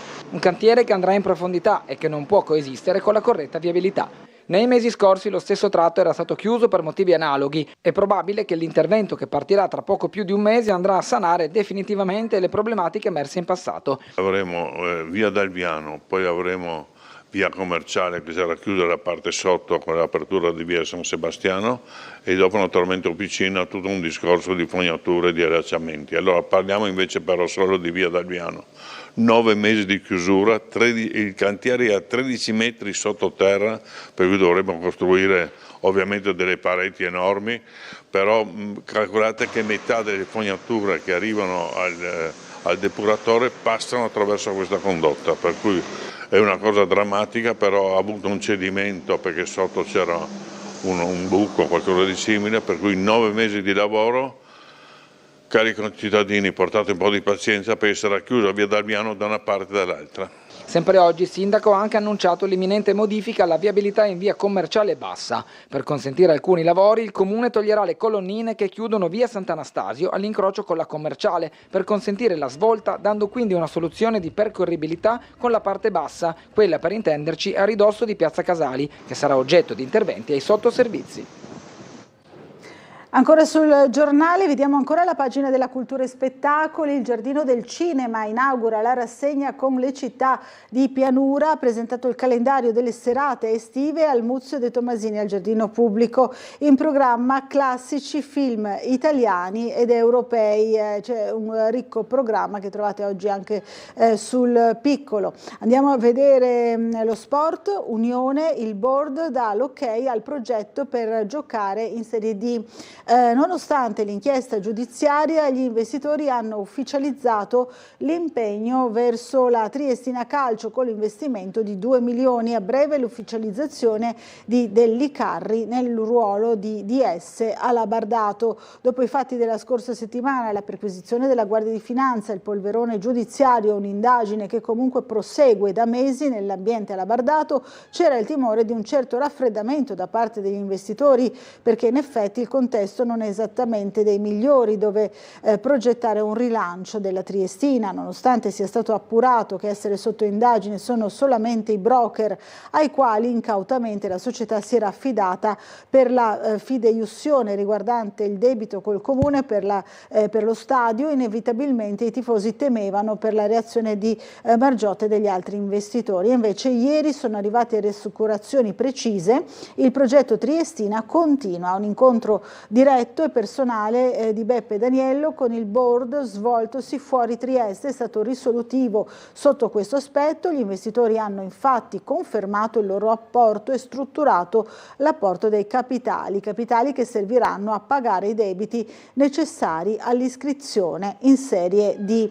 Ancora sport, Brooks lascia Trieste, una scelta non mia, rimarranno i ricordi. L'Ala chiude la bella esperienza biancorossa dopo 2 intense stagioni, anni magici per me e la mia famiglia, ma ora il mio tempo qui è finito. Matjasic, Jeff è stato un pilastro, il suo carisma ha contagiato l'intera città. Qui vediamo una foto appunto di Jeff Brooks in azione. Si chiude dopo 2 stagioni intense, ricche d'emozioni, l'avventura di Jeff Brooks con la maglia della Pallacanestro Trieste. 2 anni ricchi di soddisfazioni. Brooks si è immedesimato totalmente nella città, stringendo legami. È arrivato da veterano da Venezia, ha vissuto una prima stagione straordinaria come trascinatore e uomo spogliatoio. Poi oggi si congeda con profonda gratitudine verso tutta la città. Dice: grazie a tutti i miei compagni e coloro che lavorano alla Pallacanestro Trieste per il loro aiuto. Questa è appunto la notizia che abbiamo dato anche noi nel telegiornale di ieri. Ci fermiamo per una piccola pausa pubblicitaria. Fra pochissimo sarà con noi il capogruppo in Consiglio regionale di Fratelli d'Italia, Claudio Giacomelli. A fra poco.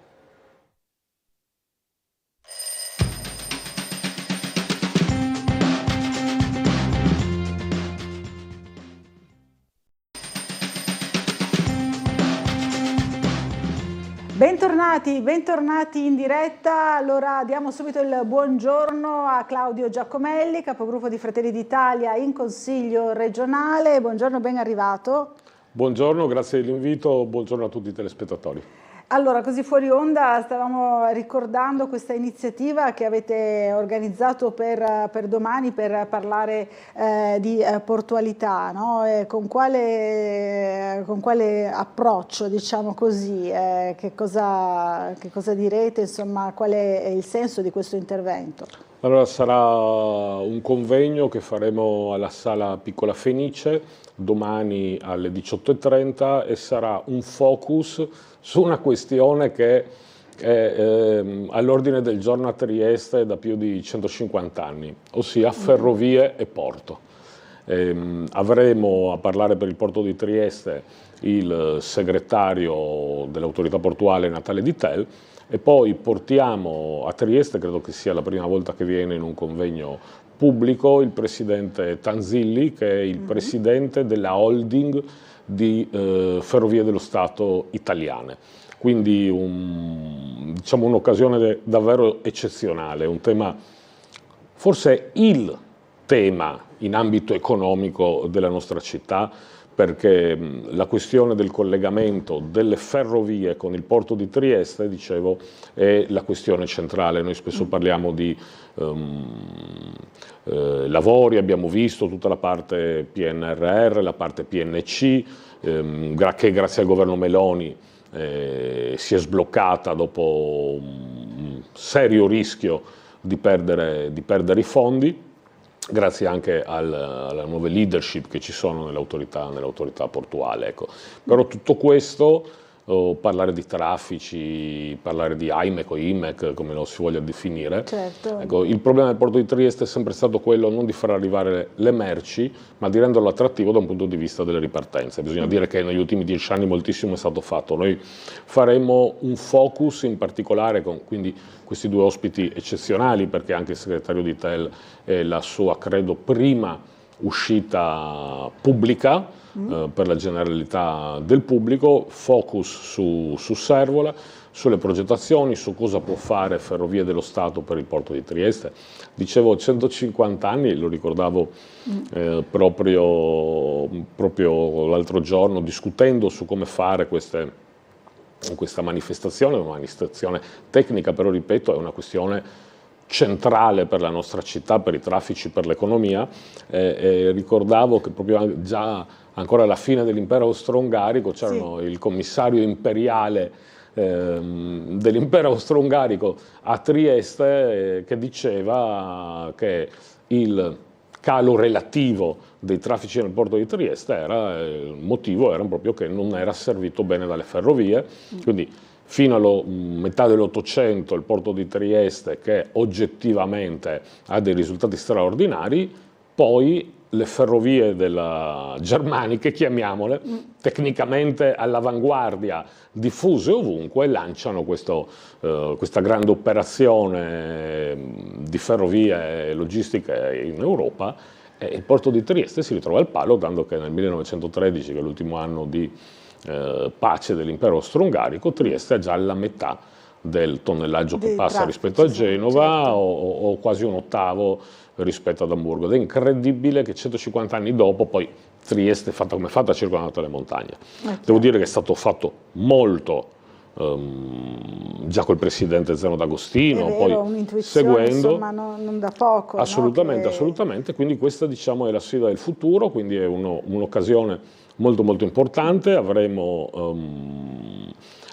sicuramente con noi a portare i loro saluti, ci hanno confermato la presenza sia il sindaco di Piazza che il presidente della regione Massimiliano Fedriga, e quindi sarà un momento proprio per mettere in contatto tutte queste forze triestine, sia istituzionali che della portualità, riuscire a metterle in contatto con il massimo vertice di Ferrovie dello Stato. Quindi un'operazione che non è stata facilissima da incastrare, però ne siamo molto, molto orgogliosi.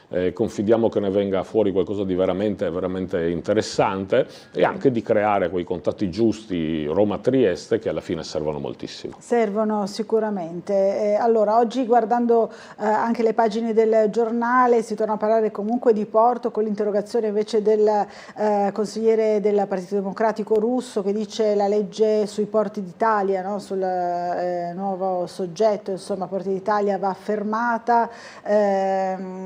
Cosa dice su questo, insomma, su questa iniziativa? La legge su Porti d'Italia non c'è. Non c'è ancora. Non c'è.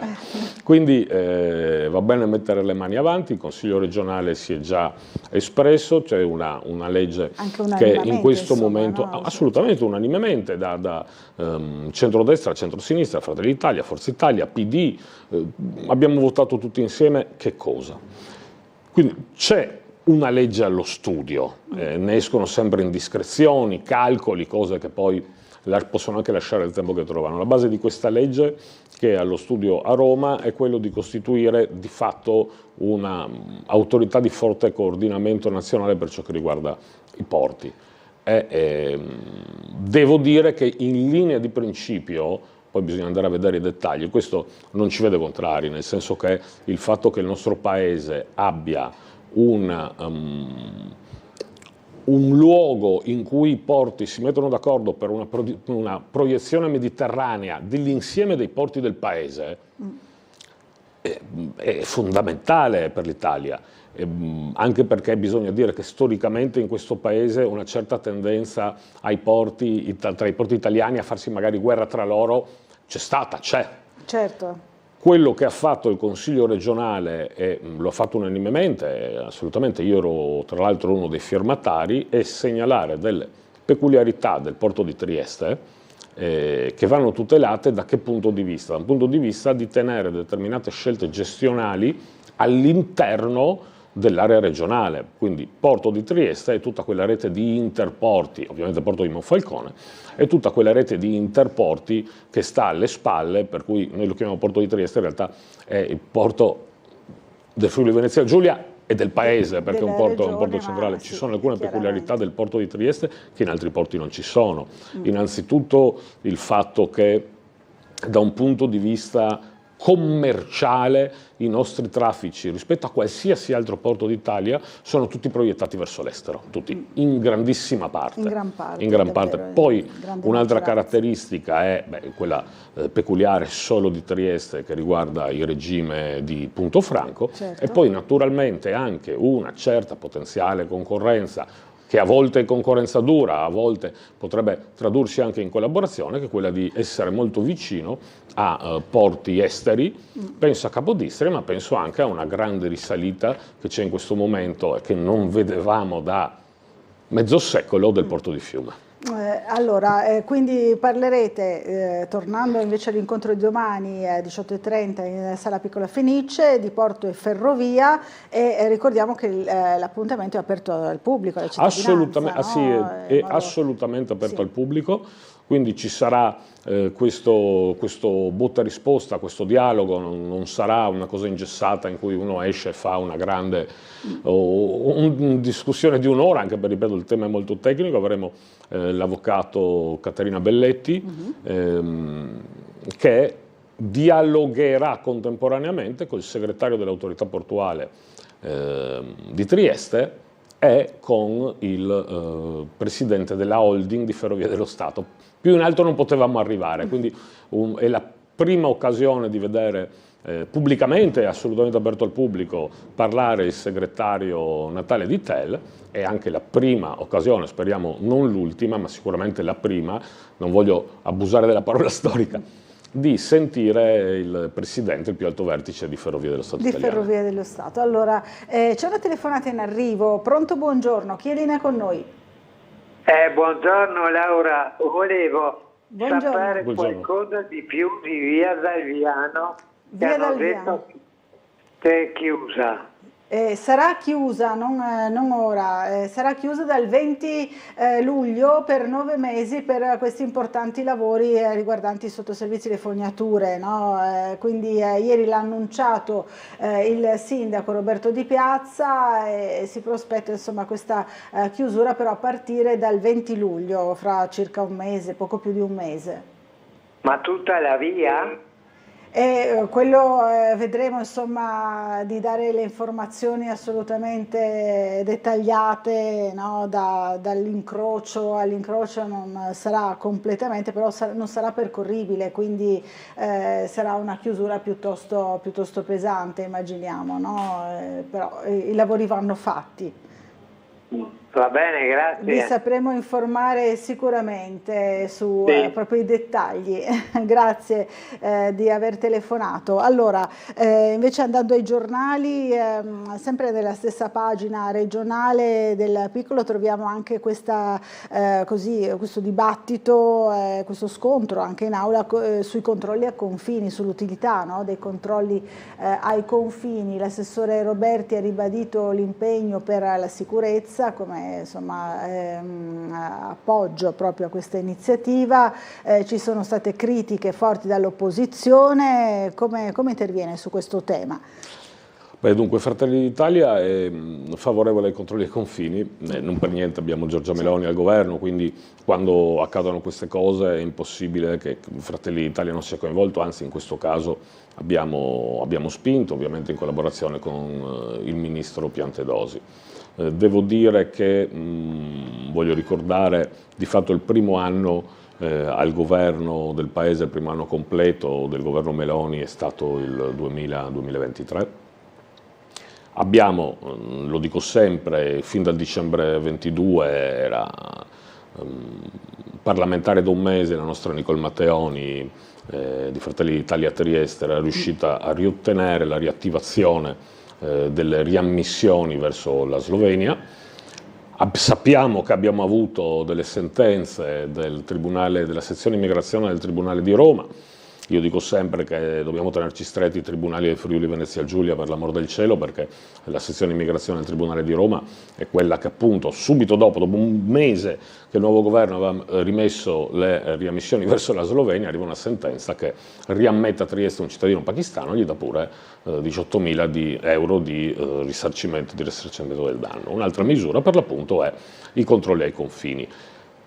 Devo dire che all'inizio, all'annuncio, io stesso ho detto ma funzioneranno, fermo restando che nessuno ha la bacchetta magica, quindi la misura che dice stop, questa misura non esiste. Noi abbiamo più di 50 km di confine boscoso. E conoscendo quindi il territorio da vicino, però alla fine, aveva qualche dubbio. Però i numeri ci sono. Cioè oggi come oggi, perché guardate quella nei confronti dell'immigrazione irregolare è una battaglia in cui, come dicevo, non c'è la bacchetta magica, non si risolve tutto con un post, con un tweet o con due slogan, è una battaglia che stiamo facendo centimetro dopo centimetro. I risultati ad oggi sui numeri, sulla carta ci sono, non ci bastano, perché li vogliamo vedere anche nelle nostre strade. La rotta balcanica si è dimezzata, gli arrivi. Parliamo degli arrivi ufficiali naturalmente, però come dire c'è la quota di arrivi ufficiali e la quota di arrivi non ufficiali, dove la quota di arrivi non ufficiali è una parte, ovviamente non essendo ufficiali non sappiamo quanto grande rispetto a quelli ufficiali. Quelli ufficiali si sono dimezzati. Naturalmente nel frattempo in questi 10 anni ne erano arrivati, prima dell'arrivo del governo di Giorgia Meloni, ne erano arrivati sin troppi. Oggi i dati parlano chiaro, cioè ci sono stati questo dimezzamento, ma soprattutto c'è stato l'arresto di quasi 700 persone, di cui quasi 300 erano dei mercanti di uomini, erano dei trafficanti di uomini. Come la sinistra, contro questi numeri, contro il parere del questore, che qualcosa di polizia magari lo sa, contro il parere del prefetto, non dico contro il parere di Fratelli d'Italia e Giorgia Meloni, per l'amor del cielo, quello è naturale, però per un motivo o per l'altro qualsiasi misura di sicurezza e per contrastare l'immigrazione, per un motivo o per l'altro, loro sono sempre contrari. Siamo arrivati al punto in cui proprio ieri, lo riportano i giornali di oggi, la consigliera Massolino, che sappiamo fa parte di Adesso Trieste, qui a Trieste dice si sono spesi troppi soldi. Troppi soldi. Questi soldi quali sarebbero?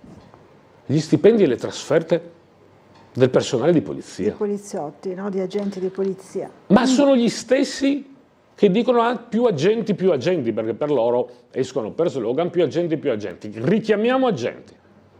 Adesso poi erano trasferte finché non siamo riusciti per l'appunto a dotare di altre 124 unità, grazie a Roma, 124 unità in più della polizia di frontiera. Dire, ma vabbè, ma che sono 600 arrestati? Ma che sono 280 trafficanti di esseri umani che portano questi problemi a Trieste? Troppo poco, facciamo altro. Senza mai spiegare facciamo altro cosa. Io devo dire che proposte concrete, al di là di sentir dire l'integrazione o definire un progetto educativo esemplare da parte del PD di Trieste ai bambini in Piazza Libertà, io da loro proposte concrete ne ho sentite una, che era quella di aprire uno o più centri di accoglienza a Trieste. C'è stato un emendamento molto chiaro del centro-sinistra in regione, 400.000 euro, uno o più. Io sfidati più volte a dire dove. Loro dicono sempre in via Flavio Gioia, dove non si è aperto per colpa di Fratelli d'Italia. Alzo le mani, è vero, non abbiamo aperto quel centro in più per colpa di Fratelli d'Italia. Io non la considero una colpa. Ci mette la faccia, insomma. Ma insomma, abbiamo lottato per questo, esattamente come non c'è l'ufficio migranti a Valmaura, in via Mascagni, perché Fratelli d'Italia era contrario. Abbiamo fatto la battaglia, l'abbiamo fatta in regione, l'abbiamo fatta in Parlamento, l'abbiamo fatta in comune, l'abbiamo fatta nei consigli circoscrizionali, l'abbiamo fatta nelle strade, abbiamo dato volantini, abbiamo raccolto firme e non si è fatto. Quindi, a parte uno o più centri di accoglienza, quindi uno è via Flavio Gioia, i più io li ho sempre sfidati, ma per una questione di trasparenza politica. Cioè io non è che posso obbligare qualcuno ad avere le mie idee, per l'amor del cielo. Però se la sinistra triestina viene a dire a Trieste uno o più, anzi non lo dice a Trieste, lo dice nelle aule, dica dove, io lo dico sempre, diteci dove. Perché i cittadini di San Giovanni hanno diritto di sapere se ne volete aprire una a San Giovanni, i cittadini di San Giacomo, i cittadini di Barriera Vecchia, se volete aprirlo a Borgo San Sergio, se volete aprirlo a Valmaura, se volete aprirlo a San Vito, se volete aprirlo a Barcola o a Roiano, dovete dirli ai cittadini di quei quartieri. Ecco, questo tipo di risposta non è mai avuta. Ma ciò che mi importa dire è che a parte nuovi centri di accoglienza, da questa sinistra una proposta concreta non è mai arrivata. Sono solo ed esclusivamente contrari a qualsiasi proposta che noi facciamo o iniziativa che noi realizziamo che riguarda questo tema. Per cui loro dicono avete fallito, chiamate noi. Ma non lo dico come segretario comunale di Trieste di Fratelli d'Italia, lo dico come cittadino, come triestino, lo dico come padre. Io davvero spero, Dio non voglia, che questo sinistra centro metta le mani sulla città. Allora, tornando invece ai lavori in via Dalviano, che saranno insomma importanti, ci fa sapere l'assessore Baburi, l'assessore competente in materia, che tutti i dettagli saranno forniti proprio in una conferenza stampa oggi alle 12.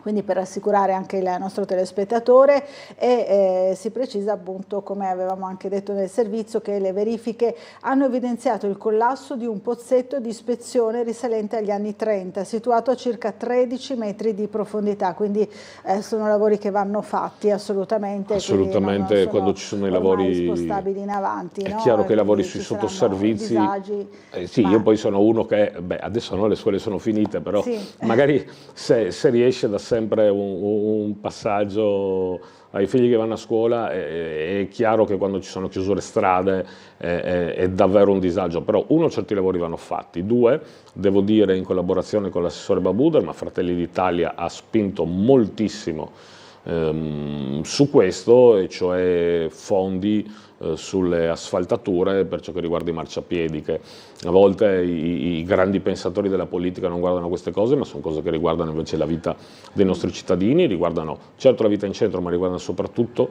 la vita dei nostri quartieri. Quindi è chiaro che adesso, ne avete dato notizia anche voi di Tele4, siamo riusciti a ottenere degli stanziamenti di bilancio molto importanti su strade e marciapiedi, e quindi è chiaro che dopo magari c'è il disagio, però è una cosa fondamentale per chi cammina, una cosa fondamentale per chi ha problemi di deambulazione, è una cosa fondamentale per chi guida, una cosa fondamentale per i motorini. È un lavoro che a Trieste è sempre più difficile che nel resto delle altre città, perché anche su questo Trieste è particolarissima per come è fatto, e poi questa questione dei sottoservizi. C'è un disagio momentaneo, però si tratta di rendere la nostra città, i nostri quartieri più belli e più sicuri. Allora, abbiamo una telefonata in arrivo, buongiorno, chi è in linea con noi? Sì, buongiorno, senta, gradirei parlare con l'avvocato Giacomelli. È qui che l'ascolta, buongiorno. Buongiorno. Buongiorno cara Laura. Buongiorno lei. Senta, allora vorrei chiedere all'avvocato Giacomelli che io sono pensionata al minimo e ho l'ISEE 4.000 e sento parlare di un bonus regionale. A me mi aspetta o no? Lei è pensionata al minimo con ISEE a 4.000, dice? 4.000, sì. Ho capito. Non sentiamo benissimo, comunque sì, chiara la domanda della signora, le spetta... No, ma è molto importante. Allora, la verità, la risposta chiara è che io non ho in questo momento in mente i requisiti di questo particolare o di tanti altri sostegni che diamo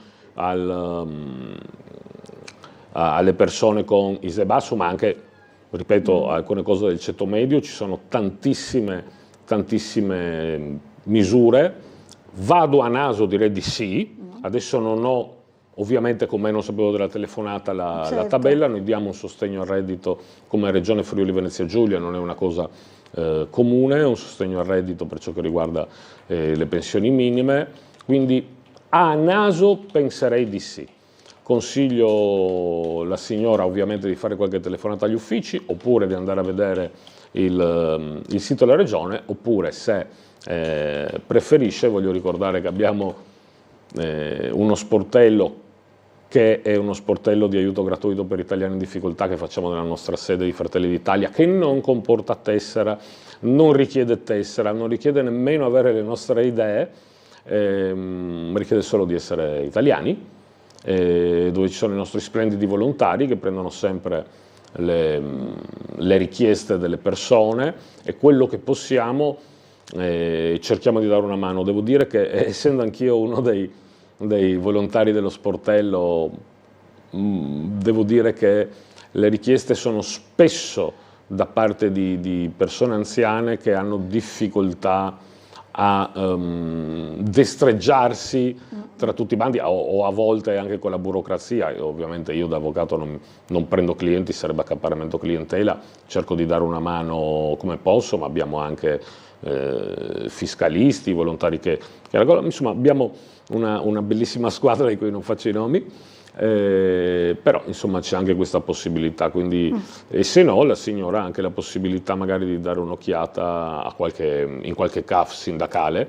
Certo, comunque abbiamo trovato anche al volo proprio la misura sussidio a favore dei titolari di pensione INPS inferiore o pari al trattamento minimo, no? Sì, quindi io ho detto con ISEE pari o inferiore a 15.000 euro, quindi direi che la signora assolutamente è una misura che abbiamo inaugurato in regione, ripeto, ed è la prima volta che c'è, non sono nelle altre regioni, ecco. Però siamo anche su questo una regione abbastanza all'avanguardia. All'avanguardia. Allora c'è un'altra telefonata, buongiorno, chi è in linea con noi? Pronto, buongiorno. Buongiorno a lei. Buongiorno, volevo fare una considerazione. Prego.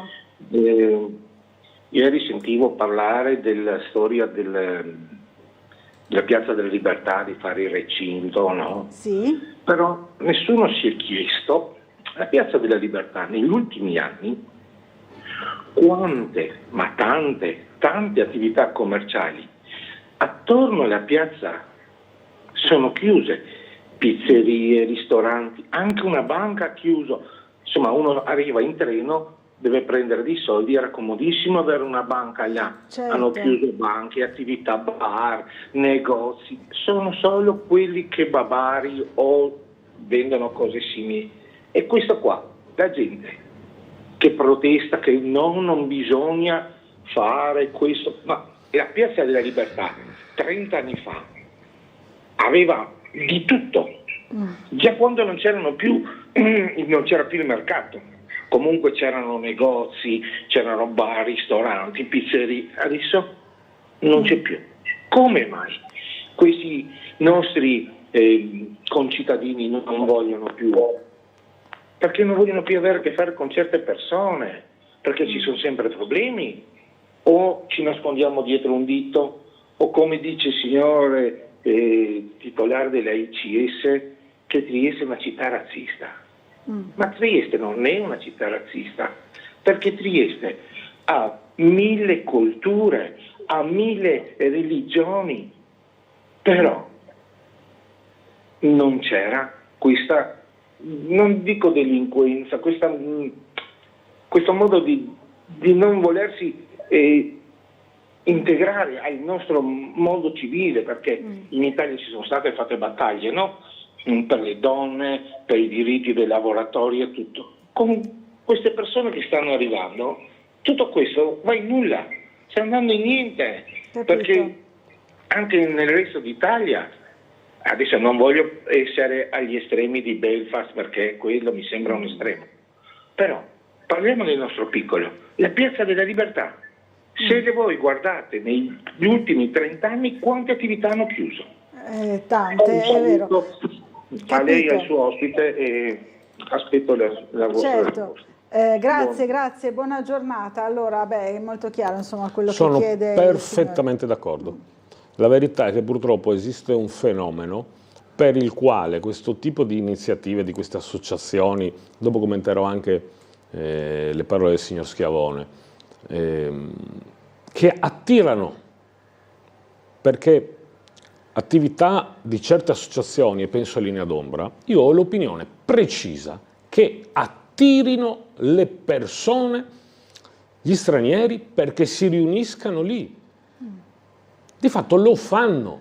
Quando troviamo anche lì persone in Porto, dove ci sono i magazzini sfitti del Porto Vecchio, troviamo persone che sarebbero di competenza di Gorizia, di Udine, troviamo persone che vengono dalla Francia. Una ne avete dato atto proprio voi con un'intervista, veniva dalla Francia, ha attraversato tutta l'Italia, non si è fermato in Liguria, non si è fermato in Piemonte, non si è fermato in Lombardia, non si è fermato in Veneto, è venuto qua. Certe associazioni, io ho l'opinione precisa che attirino le persone.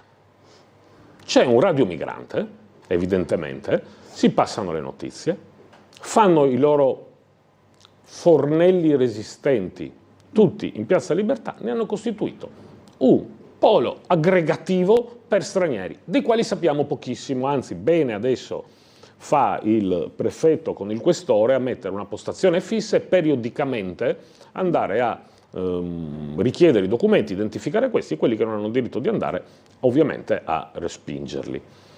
E la cosa naturale è che poi gli italiani, le attività economiche migliori si ritirano, aumentando il degrado. E lì è fondamentale continuare invece a portare cose, se si riesce, a cercare di partecipare a quella piazza, cioè una partecipazione contro questo degrado. Ma naturalmente sappiamo che il centro-sinistra triestino ovviamente dice no, niente recensioni, Schiavone. Ora è chiaro che viviamo in un paese libero, chiunque può dare la sua opinione. Sarebbe meglio che il presidente di un consorzio che fattura da enti pubblici, credo, intorno ai 9 milioni, faccia almeno a meno di far politica. Si tratta di una persona, ripeto, che dice cose come il fatto che Trieste sia razzista. Io, se lo avessi qui, gli chiederei, ma mi scusi, ha mai sentito i triestini protestare, non dico contro una comunità storica, come si diceva, ci sono molte culture nella nostra amata Trieste, ha mai sentito un triestino protestare contro la comunità cinese, per dire una comunità non tradizionale? No. Perché? Perché è una comunità laboriosa, perché è una comunità che lavora, perché è una comunità che dà lavoro, perché non è una comunità che non dà disturbo, che non fa reati. E allora se siamo razzisti, com'è?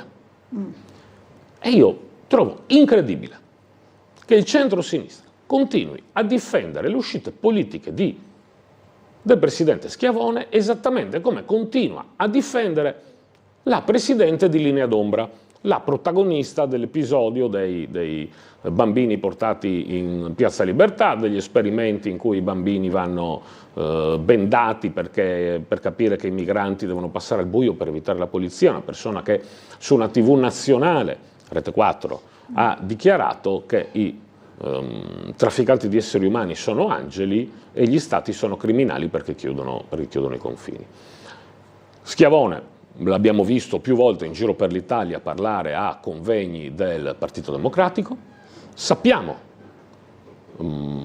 e premetto non è assolutamente un reato, magari un conflitto di interesse politico, però è una questione di trasparenza politica. Insomma, a gennaio ho dato un'occhiata al bilancio dell'ICS e ritrovarmi tra i 31 soci, oltre Schiavone, che ci sia il vice segretario provinciale del Partito Democratico e la più alta carica istituzionale di adesso Trieste, che è la presidente della circoscrizione San Giacomo Novel, insomma, il fatto che siano soci dell'ICS Francamente non è assolutamente un reato, ma credo che il Partito Democratico e adesso Trieste avrebbero dovuto dirlo ai cittadini, perché dopo, quando si parla di CS, di Schiavone, di non Schiavone, apriamo un nuovo centro via Flavio Gioia, ecco, forse mettere le cose in chiaro, ecco, avrebbero senz'altro dovuto. Per ciò che riguarda il progetto dei bambini in Piazza Libertà, voglio ricordare, il Partito Democratico di Trieste l'ha definito un progetto di educazione civica esemplare, cioè da esempio. Io ho chiesto, scusate, ma se fosse questo sinistra-centro a vincere il Comune di Trieste, a esprimere il sindaco, voi lo replichereste con le scuole triestine, visto che è esemplare? Non ho avuto risposta, ed è una risposta che francamente mi fa paura. Non tanta paura quanto il fatto che mettano le mani sulla città, ma abbastanza. Allora, dobbiamo fermarci per una piccola pausa pubblicitaria, fra pochissimo.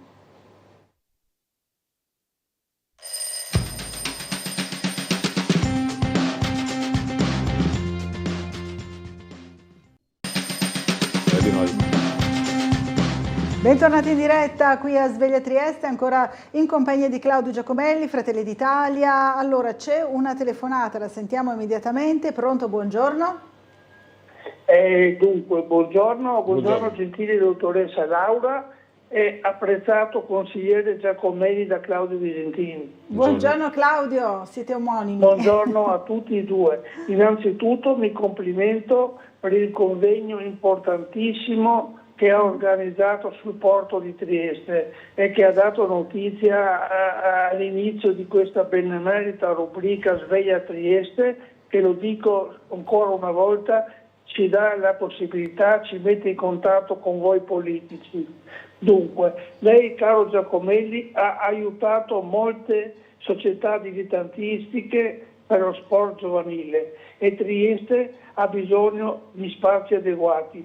C'è la possibilità che la Regione, insieme all'assessore Anzil, sostenga il Comune e l'assessore Lodi per finanziare e completare finalmente la riqualificazione del campo sportivo comunale di Campanelle? Il mio obiettivo è vedere le istituzioni fare squadra per il bene dei ragazzi del quartiere. Grazie per la risposta e buon lavoro. Grazie Claudio, buona giornata, buona giornata anche a lei. Allora, tanto grazie per i complimenti su questo convegno, che voglio ricordare ancora una volta è un convegno aperto al pubblico, senza prenotazione, è nella sala Piccola Fenice, che è in via San Francesco, vicino alla Galleria Fenice. Quindi assolutamente aperto al pubblico, senza prenotazione, per chiunque voglia venire a sentire la più alta autorità da un punto di vista amministrativo, ovviamente, perché questo è il segretario, mentre il presidente è la più alta autorità di indirizzo.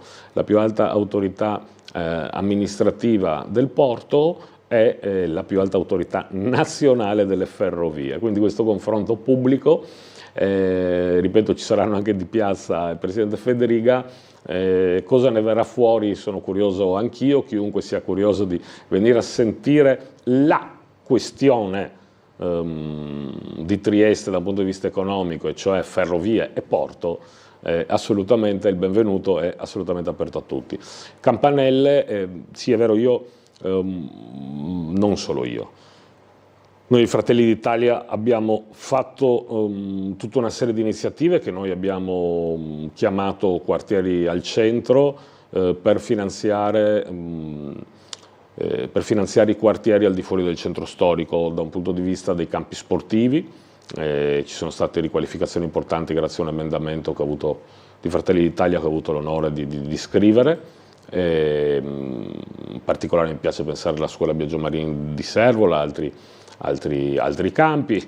Proprio oggi, penso verso le 10, l'assessore Lodi con l'assessore Babuder, andrò anche a vedere, fanno la conferenza stampa sul progetto Scintille per la progettazione tutta l'area di San Giacomo e Maddalena, e penso a tante altre iniziative che stiamo facendo proprio per i quartieri, perché è chiaro che il centro è molto importante da un punto di vista economico, turistico, tutto quello che volete, ma quello che diciamo sempre noi non siamo contrari per lo sviluppo economico, anzi spingiamo, come sapete, come si vede, però insomma Trieste non è né Disneyland né Las Vegas, e quindi veramente per noi il centro sono i quartieri dove vive la maggior parte della nostra gente. Ci proviamo allora anche con il campanello, ovviamente io devo pur sempre riuscire a trovare una maggioranza in un'aula di consiglio regionale, che non è semplice. Devo dire che gli interventi sui quartieri finora sono riuscito a portare a casa una sostanziale unanimità, non solo centrodestra, centrosinistra, ma anche friulani, pordenonesi, perché abbiamo fatto un'operazione complessiva per aiutare i comuni capoluogo. Quindi continuiamo, proviamoci. Ovviamente l'assessore Anzi si occupa di strutture sportive a livello regionale, quindi ha una fila lunga così, però assolutamente ci proveremo. Allora, invece sempre in Regione avete iniziato ieri, mi pare, proprio il bando da 1 milione di euro per microimprese e professionisti per quanto riguarda l'intelligenza artificiale. Di che cosa si tratta? Ecco, vediamo qui la notizia sul giornale, no? Che vede il Friuli Venezia Giulia proprio pioniera, no? Tra le prime regioni in Italia a lanciare questo tipo di bando. Io vorrei partire dalla base, no? Nessuno...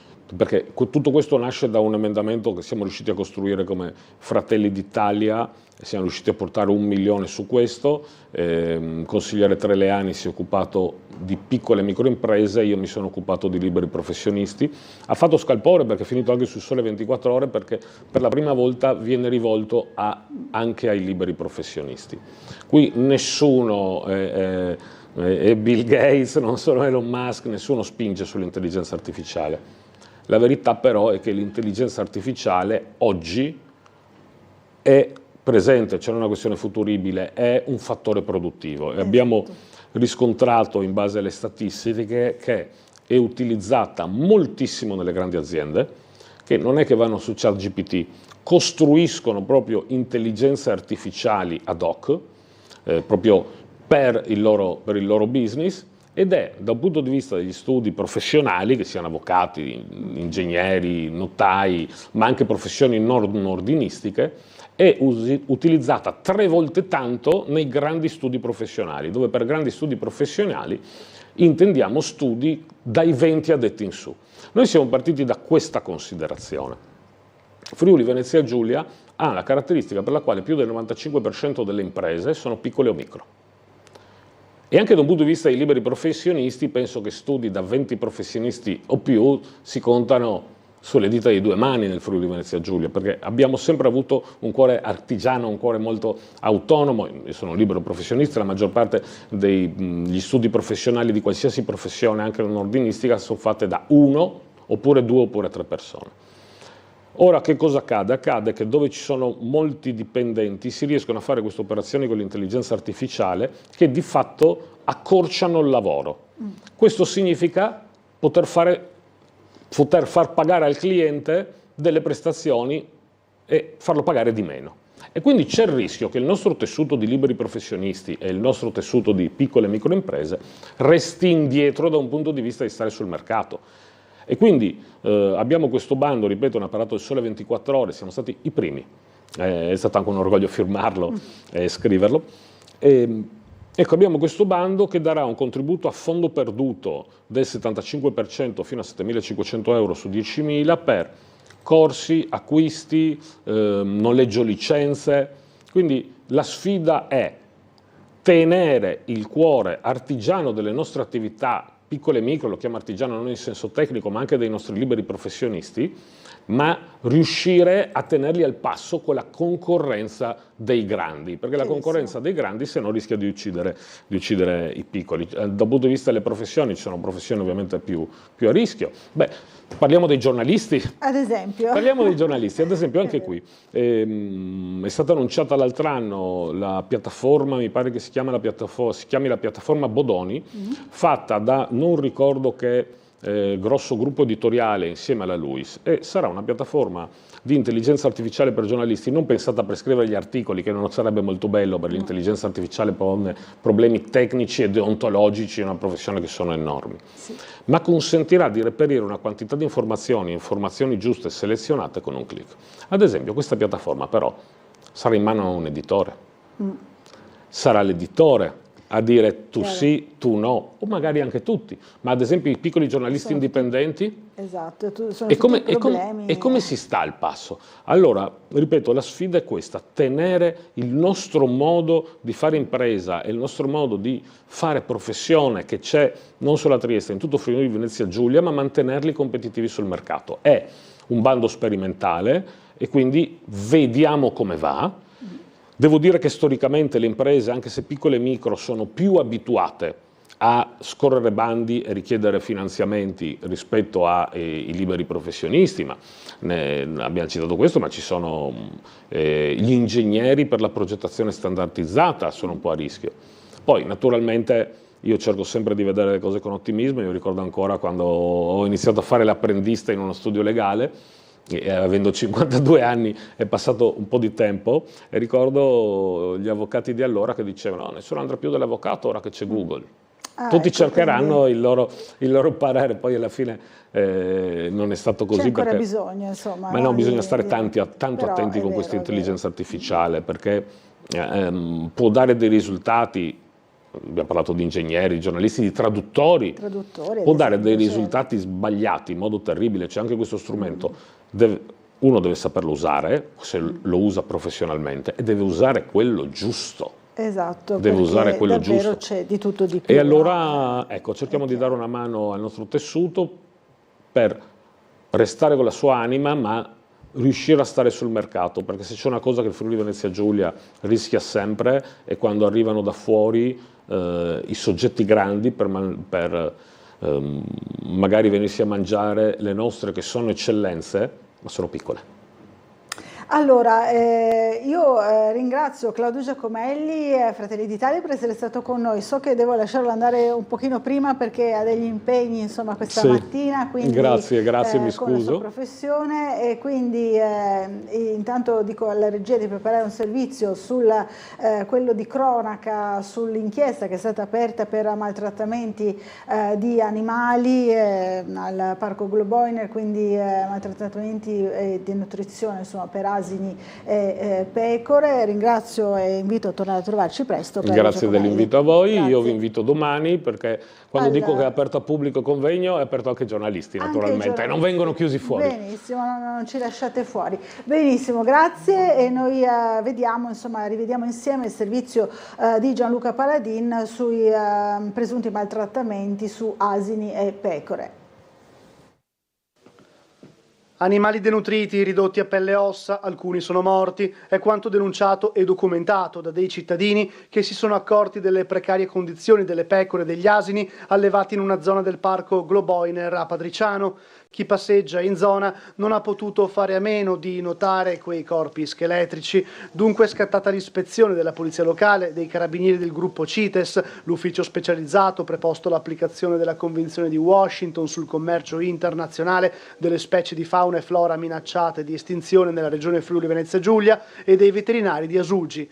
Le autorità hanno ordinato di mettere in campo le azioni necessarie a tutela degli animali e volte a garantire adeguate condizioni di vita. Le autorità hanno ordinato di mettere in campo le azioni necessarie a tutela degli animali e volte a garantire adeguate condizioni di vita. Pecore e asini non ricevevano abbastanza cibo e acqua, per questo sono stati installati abbeveratoi e inviate forniture di fieno. Secondo quanto appreso, la Procura di Trieste ha aperto un fascicolo per maltrattamento a carico dei proprietari. La vicenda del parco Globoiner dimostra quanto siano preziose le segnalazioni dei cittadini. Ho chiesto chiarimenti agli enti competenti e mi è stato confermato che sono stati effettuati controlli e impartite prescrizioni, comunica in una nota la consigliera comunale del Movimento 5 Stelle Alessandra Richetti, che così conclude: ora è fondamentale che il monitoraggio continui e che quelle prescrizioni vengano realmente rispettate, perché il benessere degli animali non può dipendere solo da chi passa, vede e denuncia. Allora, questa è la vicenda, vedremo quali saranno gli sviluppi. Intanto ci ha raggiunto in studio leggermente in anticipo, e la ringraziamo, Barbara Odorico, vicepresidente della 6ª circoscrizione di Forza Italia. Buongiorno, ben arrivata. Grazie a voi, grazie dell'invito e buongiorno a tutti. Allora, grazie di essere qui. So che c'è già una telefonata in attesa, la sentiamo immediatamente. Pronto, buongiorno. Signora Laura, buongiorno. Buongiorno a lei. Sono quello della Corriera di ieri che le ho chiesto informazioni per quanto riguarda via Mamiani. Gli ho mandato un'email. No? Ho capito, perfetto. Allora, via Mamiani diceva un muro, no? Se non mi ricordo male. Un muro pericolante. Che probabilmente circa un mese e mezzo fa è stappato verso le 10 di sera da un autoveicolo, da qualcuno che era ubriaco, penso. E mi ho sentito i rumori, come li ho sentiti in Miliga, sentiti anche i vari condomini che abita qua, no? Questo muro fa divisorio fra il marciapiede comunale e una corte che è da proprietà dell'ATER. Dico, ho bisogno del vostro aiuto, se la leggi direttamente, la vedi l'email e che manda anche le foto, così la sa aiutarmi in qualche maniera. Va bene, grazie della segnalazione. Sì, abbiamo anche le fotografie, poi magari cercheremo di ingrandirle di più, ma intanto possiamo già far vedere il muretto di cui sta parlando il signore in via Mamiani, qui in zona Campirisi, San Vito, insomma mi pare di capire. Eccolo qui. Grazie della segnalazione. Vediamo di leggere anche la mail del signore. Dunque si richiede la vostra assistenza invitando nella vostra rubrica quanto prima sia Comune che l'Ater di Trieste al fine di poter risolvere la situazione di degrado causato da ignoti, come diceva appunto giustamente il signore, sul muro di confine tra il marciapiede pubblico e il cortile privato sottostante del condominio Ater di via Manuzio CVC 2 e 4. Detto muro, evidenziato da varie foto e video, è crollato in parte anche nel cortile dove gli utenti mettono ad asciugare la biancheria, con il pericolo appunto di eventuali crolli e danni alle famiglie che sono residenti là. Si richiede quindi ai suoi invitati una possibile soluzione. Vediamo se possiamo fare qualcosa insomma in proposito. Grazie intanto della segnalazione. Sì. No? Non è zona circoscrizione non è vostra, nostra, ma però, insomma diciamo che essendo Ater e Comune, gli enti interessati, diciamo che sarebbe il caso di mandare una mail soprattutto all'Atter e al Comune. Sì, ci fa vedere proprio il degrado insomma, di questo sì, momento. Sicuramente è stato qualche veicolo che ha che ha urtato, quindi che ha causato, che poi di solito i muretti sono sempre un grosso problema perché la risistemazione dei muri perimetrali o comunque come in questo caso un muro anche abbastanza alto sono un costo quasi come una casa in certe situazioni. In certi casi, sono veramente l'abbiamo visto anche per altri motivi, per il motivo del maltempo, no? Sì, quando ad vengono esempio giù. In via dell'Eremo, mi ricordo, in altre situazioni. Insomma, sono muri, cioè i muri quando crollano creano grossi problemi e poi bisogna farli anche bene perché appunto come proprio nel caso dell'acqua, se non viene dato sfogo all'acqua crea poi il muro un blocco tipo diga e prima o poi viene giù, insomma. In questo caso ovviamente non c'entra l'acqua, ma sicuramente la mano dell'uomo ci ha messo del suo, ecco.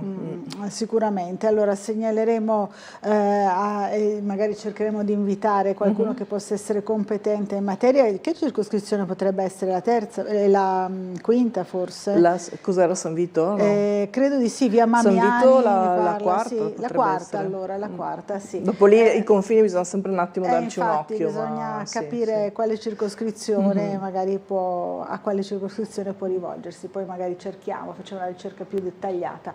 Allora, una telefonata, poi dobbiamo andare in pubblicità. Pronto, buongiorno. Buongiorno, sono Luigi. Luigi, buongiorno. Ecco, volevo fare una domanda alla sua ospite, no? Prego. Ecco, io sono un pensionato e praticamente ho dovuto lavorare 42 anni e 10 mesi per andare in pensione, no? Ecco, quello che mi dà fastidio a me è che io, avendo lavorato 43 anni, no? Ecco, ci sono deputati alla Camera che sventolano le loro buste paga, no? capisce? E si lamentano che prendono 5.000 euro di stipendio base, no? Che poi nell'ordo sarebbero 15.000, 20.000 euro al mese. Ecco, questo mi dà fastidio. Il divario che c'è tra un operaio, no, e un politicante alla Camera, c'è un altro mondo, capisce? Le robe come l'emigrazione clandestina, no? Ormai siamo allo sbaraglio. Bisogna comunicare all'Europa che non possiamo più accettare clandestini o emigrati, capisce? Ecco, bisogna far bene il proprio lavoro, perché quello che capisce la gente dal di fuori no, che questi politici vanno a Roma e si arricchiscono, cioè pensano solo alla poltrona, no? E non fanno altro. Poi si lamentano anche, si permettono anche di lamentarsi, no? Quando c'è gente che vive con 500 euro al mese, 600 euro al mese, capisce? Ecco. Chiaro. Allora, qua o si mettono le robe a posto, perché noi dell'Europa come nazione non abbiamo bisogno di loro, perché abbiamo un'agricoltura, abbiamo una zona industriale che può progredire. No, che viene un imprenditore dall'estero, si compra il marchio no, e se lo porta all'estero. E noi gli diamo anche il sostegno con soldi italiani, no? E poi loro prendono e vanno via. Questo è che non funziona. Capito. Bisogna dare alle imprese italiane l'aiuto, non a quelle straniere. Capisce? Capito, ecco. Luigi, grazie della segnalazione, le risponderemo, dobbiamo dare spazio alla pubblicità, a fra pochissimo. A dopo.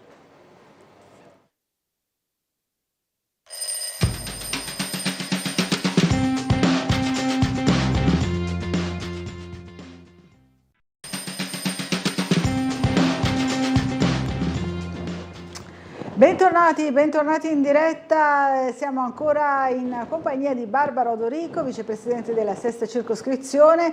Ci ha scritto subito la consigliera, sempre di Forza Italia, Anastasia Doglia, della quarta circoscrizione. Che ci ha confermato che la via appunto Mamiani è nella quarta circoscrizione. Bene. Quindi l'abbiamo già girato la segnalazione, quindi la ringraziamo prenderà subito in carico anche questa segnalazione di questo muretto, insomma è pericoloso perché è pericolante appunto su un'area sottostante. Allora, speriamo che non vengano messi soltanto i dissuasori e le transenne, basta. Infatti, perché spesso si fa così, no? Purtroppo sì, in troppe situazioni, e poi restano abbandonate per troppo tempo, devo dire la verità. È vero. Prima il signor Luigi insomma faceva tutta una diciamo che ha messo tantissima carne al fuoco, no? È difficile anche riuscire a venirne fuori rispetto a tutto quello che ha detto, e sicuramente ha ragione quando si parlano delle pensioni basse rispetto a chi guadagna tanti più soldi, e io aggiungo non solo i deputati e i politici, ma ci sono anche categorie di persone che hanno degli stipendi veramente molto cospicui, che non so, penso che in un anno guadagnano quello che uno non guadagna in una vita, e quindi questo è veramente un qualcosa che negli anni si è sempre più questo fenomeno è diventato sempre più importante. Chi ha studiato un po' di economia sa che esisteva una famosa forbice, la forbice fra i vari redditi è sempre più grande tra il famoso ceto medio e chi guadagna tanti più soldi, e questo crea sicuramente delle disparità, crea grossi problemi sociali, e se ne parla sempre di più, perché il ceto medio, che in Italia è sempre stato quello che andava avanti, tirava il carretto, ha dei grossi problemi. Ho sentito anche esponenti della sinistra che una volta trattavano il ceto medio come l'ultimo anzi quasi come fosse Scovazze, diciamo, alla Triestina, esatto, però invece adesso cominciano a parlare anche loro al ceto medio, il che mi fa un po' sorridere, però questo è perché ci si è resi conto che hanno forse anche con delle norme, anzi sicuramente con delle impostazioni del corso degli anni, anche volute da loro, hanno impoverito il ceto medio. Si diceva una battuta che la sinistra ama tanto i poveri che li vuole tutti quanti poveri, insomma, no? Che ci vuole tutti poveri. Quindi insomma questa è un po' la situazione la politica giustamente non dovrebbe pensare al politico quando c'è la sedia di tenersela, ma ricordarsi di questo e cercare di cambiare la situazione e tornare forse anche indietro su certe scelte perché non vanno più bene per la società d'oggi. Il discorso comunque di dare una pensione minima che non è nemmeno in grado di far sopravvivere una persona è qualcosa che non va bene, anche perché poi abbiamo situazioni in cui ci sono persone... C'è una telefonata in attesa, sì. Allora sentiamola subito perché c'è anche un piccolo problema con il microfono, allora sentiamo subito la telefonata. Pronto, buongiorno. Buongiorno, chi è in linea con noi? C'è qualcuno in linea? Pronto, pronto? Allora, no, sentiamo in sottofondo una musica, credo sia caduta la linea. Vabbè, falso allarme. Allora, intanto siamo riusciti comunque a sistemare il microfono prontamente, ringraziamo i ragazzi in regia. Quindi, allora, dicevamo appunto sulla telefonata. Appunto, sì, diciamo il discorso delle pensioni, insomma, che giustamente è e anche sul ceto medio, che oggi è molto d'attualità. No? Perché c'è anche un intervento della Presidente Meloni, ha detto no alla patrimoniale, però ovvio. Ridurre piuttosto le tasse al ceto medio, no? Su questo si è concentrato. Sì, io ricordo che una volta il famoso ceto medio era quello che magari aveva il botteghino sotto casa di frutta e verdura, certo. O che aveva il piccolo negozio di merceria o indifferente qualsiasi tipo di attività. Negli anni è stato sempre più trattato come delinquenti, come persone che evadono le tasse e gli si sono riversati addosso talmente tanti obblighi, come chi ha un'attività al giorno d'oggi sa, perché qualsiasi attività piccola o grande, certo. Ha quasi gli stessi obblighi di dover seguire per questioni di corsi, sicurezza, attenzionati a qualsiasi, diciamo, qualsiasi, mi verrebbe dire, in Europa si svegliano con qualcosa e bisogna assolutamente subito fermare i commercianti o gli imprenditori che devono subito adempiere ai vari obblighi, questo soprattutto in Italia. Poi si è visto che nel resto dell'Europa qualche volta sono messi molto peggio di noi, basta vedere insomma i fatti di cronaca cosa ci insegnano. E quindi effettivamente ci sono tante cose da sistemare, qualche volta mi viene da dire bisognerebbe riprendere tutto da zero, perché certe cose sono effettivamente difficili da digerire. Capisco benissimo l'ascoltatore, perché mi ritrovo spesso e volentieri nella sua stessa situazione e qualche volta veramente mi dico ma da dove si può cominciare, perché è veramente difficile. Allora c'è una telefonata, buongiorno. Buongiorno, sono Franco, mi senti bene? Franco, buongiorno, sì. Franco da Trieste. Buongiorno. Sì, allora intanto una battuta, no? Sì. Volevo dire alla signora se può prenotare per mangiare alla messa in Parlamento, perché mi capito che se mangia scampi e se mangia di tutto, anche ostriche per 10 euro. Magari, magari. È che personalmente non ci vado, quindi non sono mai stata. Però via questo, io ho un problema che non arrivo a risolvere, no? Il condominio, anche i condomini del via Pinguente 4. Allora, il fatto è questo, che noi abbiamo una situazione molto brutta e antipatica e anche di sicurezza. Noi abbiamo un'auto da 2 anni ben abbandonata in questa via, con i finestrini rotti, le cose diventate, come dice la signora, uno scolazzone, ed è anche pericoloso, anche perché può succedere tutto, anche un incendio banale all'interno del condominio, qualcosa, può succedere qualsiasi roba.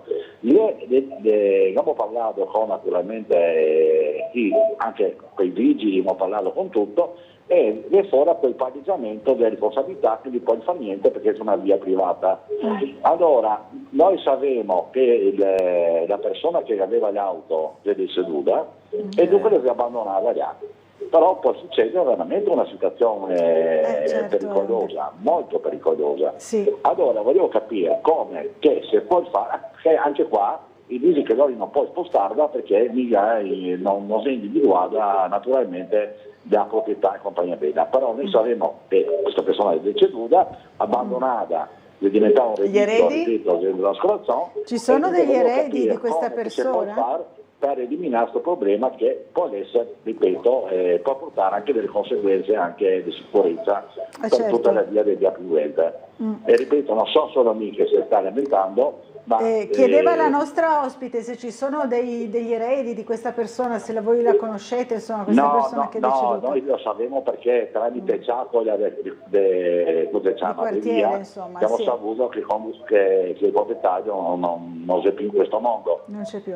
Ma quello che so è che quando ci si ritrova in una situazione del genere, soprattutto anche in strada pubblica in verità, se la macchina ha ad esempio l'assicurazione pagata, bollo pagato eccetera, non si può fare nulla, anche se la macchina è in condizioni disperate non si può fare nulla.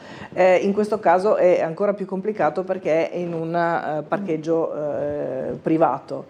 Io, a parte il fatto che suggerisco di chiedere all'amministratore di condominio, perché ci sarà sicuramente un amministratore che gestisce anche il posteggio se effettivamente è privato, ed è lui che deve intervenire e magari far spostare la macchina, magari anche a spese del condominio, però ripartito tra tutti quanti forse ha un valore, anche perché il problema è grosso. Quindi in realtà la vostra relazione dovrebbe essere nei confronti dell'amministratore di condominio, che sono quelli che devono comunque risolvere questo problema. Se non ci sono eredi ovviamente, perché poi se no si trovano gli eredi, perché sennò ci si può rivalere assolutamente appunto sugli eredi. Però le tempistiche su queste cose sono molto lunghe, perché ricordo che abbiamo fatto un incontro ancora parecchio tempo fa, perché da un po' che non vengono, con i vigili urbani che vengono, la polizia locale che viene in circoscrizione, appunto avevamo delle segnalazioni di varie automobili anche nella nostra circoscrizione che sono relativamente abbandonate, però alcune erano abbandonate ma abbandonate, erano ferme lì da tantissimo tempo, però risultava tutto quanto in regola, e quindi quelle nessuno può fare niente, dà fastidio, uno dice ma perché c'è la macchina, ce l'hanno e se la tengono.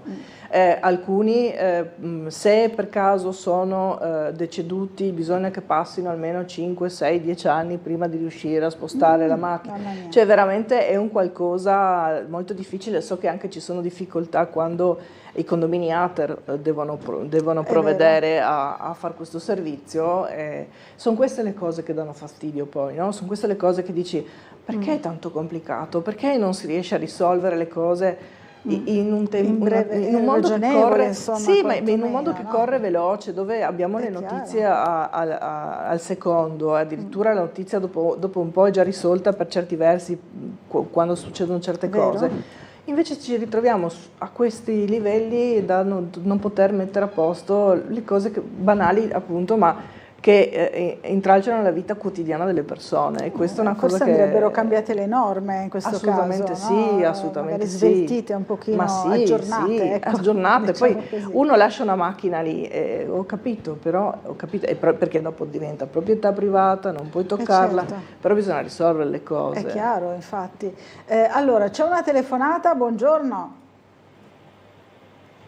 Pronto, buongiorno. No, è caduta la linea, ci dispiace, insomma invitiamo i nostri telespettatori a richiamarci, ma vedo che già è il momento di una nuova pausa pubblicitaria, quindi ci vediamo fra pochissimo. Poco.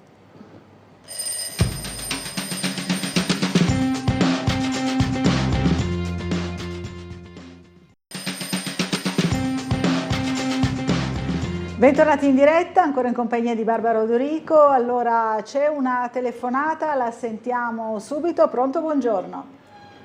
Buongiorno a lei e il suo ospite, sono Gino. Buongiorno Gino.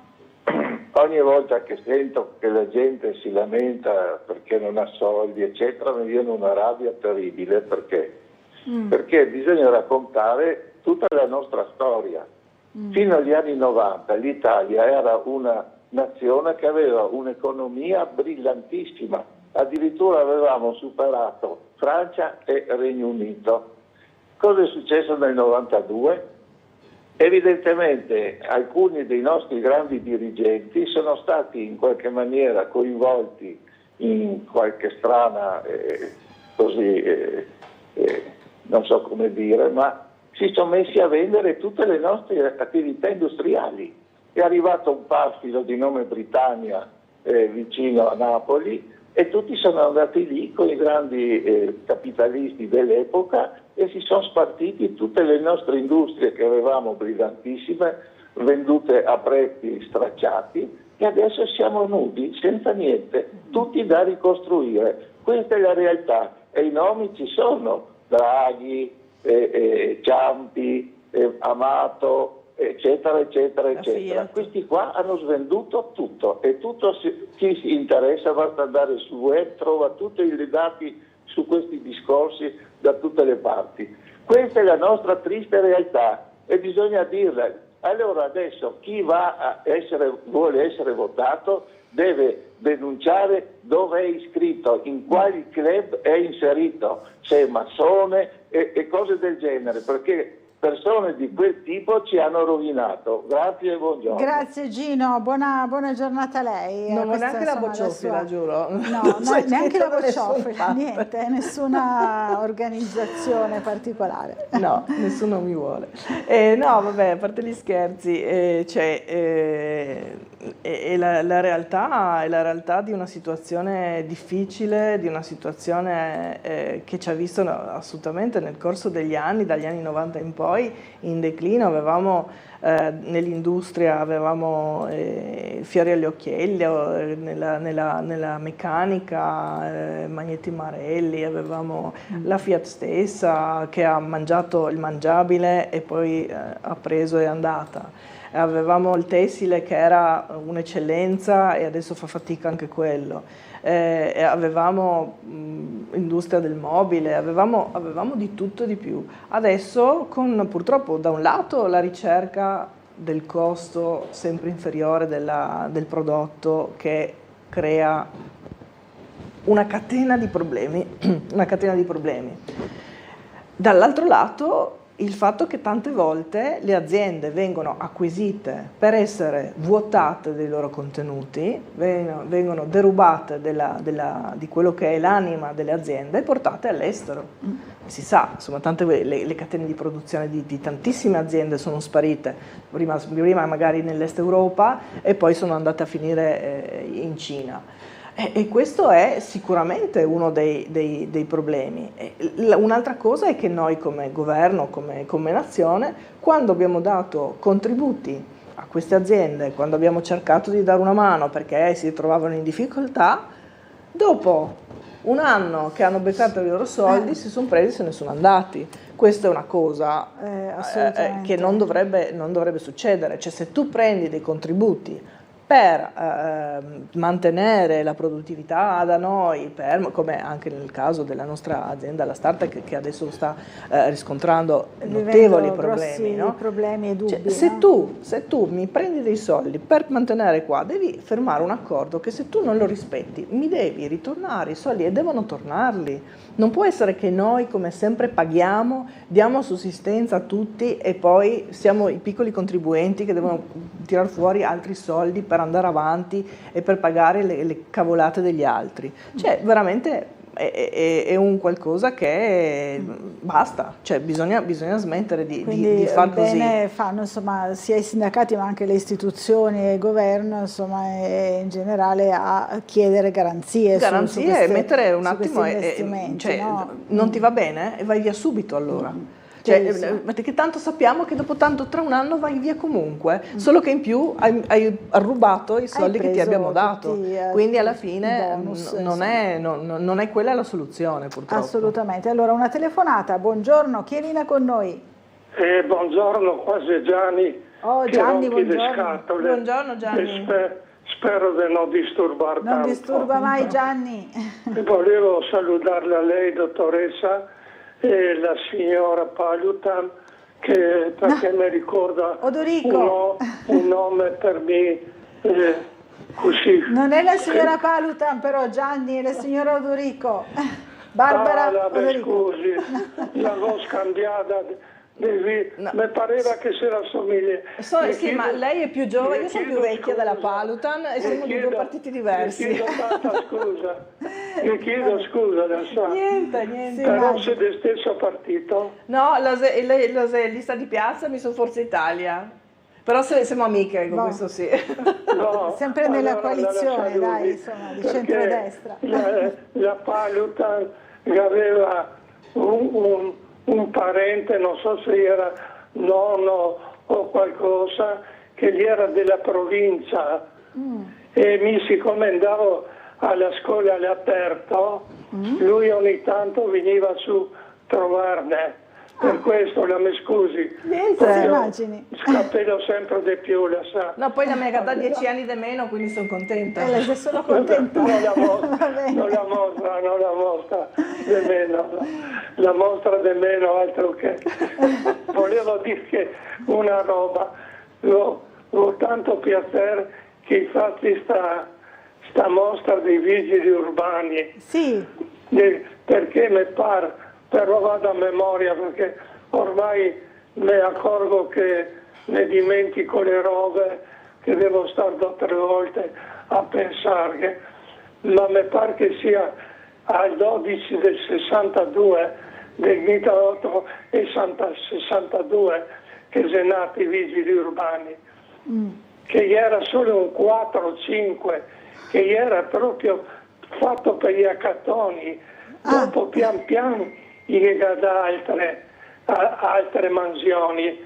Per questo è stata chiamata una mansione che l'aveva, era quella che girava di notte e girava e li chiamava Lamparetti perché aveva una lampada per vedere dove andava e dopo è legata alla guardia del radizzo perché gli ha fatto di controllare la nonna e tutte queste robe qua e dopo si venivano i cerini, dopo si venivano i tubi perché è tutta una sua storia, vero? Ma purtroppo non arrivo ad andare con tutte le più belle con la gran piacere che avessi, però mi piace il momento per ricordare questo dei tubi, dei nostri tubi, che voglio o non voglio, i gattini sempre a posto la nostra città. Vero. Ecco, solo questa monade, vi dico. Non sono monade. Spero che abbia gradito il nostro servizio sulla mostra, così almeno è riuscito a vedere qualcosa. Poi ci sono anche le foto oggi sul piccolo. Mi ha fatto anche una certa cosa l'autobus, vedere l'autobus vecchio, perché insomma sono autobus che abbiamo vissuto di una volta, quindi insomma ha fatto una certa cosa vederlo. Così le sedute completamente diverse, eccetera, insomma, quindi è stato un po' un tuffo nostalgico. Passato, no? Comunque sono Odorico. Odorico, Barbara Odorico, assolutamente. Al massimo Zuccato per il marito. Il matrimonio, no? Esatto. Ecco, quindi Barbara Odorico Zuccato, non Palutan, che salutiamo assolutamente. Sì, come salutiamo il signor Gianni e lo ringraziamo perché altro che monade, è lucidissimo perché è proprio 1862 la data di fondazione proprio delle vigili urbani. Mi sembra di aver sentito che la mostra dura poco, non dura tantissimo. Sì, esatto. È un peccato, forse dovrebbero forse magari prolungarla, magari chiediamo all'assessore De Gavardo che ieri l'ha inaugurata, se è possibile. Forse magari se c'è tanta gente che ci va, forse riusciranno a rifarla o riproporla. Ecco, sì, perché no? Magari prolungarla perché è un bellissimo allestimento, ha suscitato tanta curiosità, poi magari faremo rivedere anche nel corso del nostro telegiornale dell'ora di pranzo nuovamente il servizio, o se facciamo in tempo anche qui nella nostra trasmissione del mattino, il servizio appunto di presentazione di questa bella mostra che ieri il nostro Gianluca Paladin ha visitato. Ha fatto... È sempre bello fare un tuffo nel passato, vedere la nostra città com'era, come le varie parti funzionavano e anche il costume stesso, no, dei vigili, cioè la divisa come cambia nel corso del tempo, quindi è veramente carino. È curioso. Allora ci sono segnalazioni e naturalmente arriva la vicepresidente della circoscrizione, arrivano subito le segnalazioni. No? Continua a segnalare, dice il signor Alessandro, l'estrema pericolosità che si presenta nelle ore notturne in Viale Sanzio, le fronde degli alberi oscurano quasi completamente la sede stradale, è vero? E ha ragione, ne abbiamo giusto parlato martedì, avevamo il consiglio, è stato oltre al discorso delle fronde degli alberi, c'è in piedi con Edison la sistemazione dell'illuminazione proprio per avere luce in quella strada.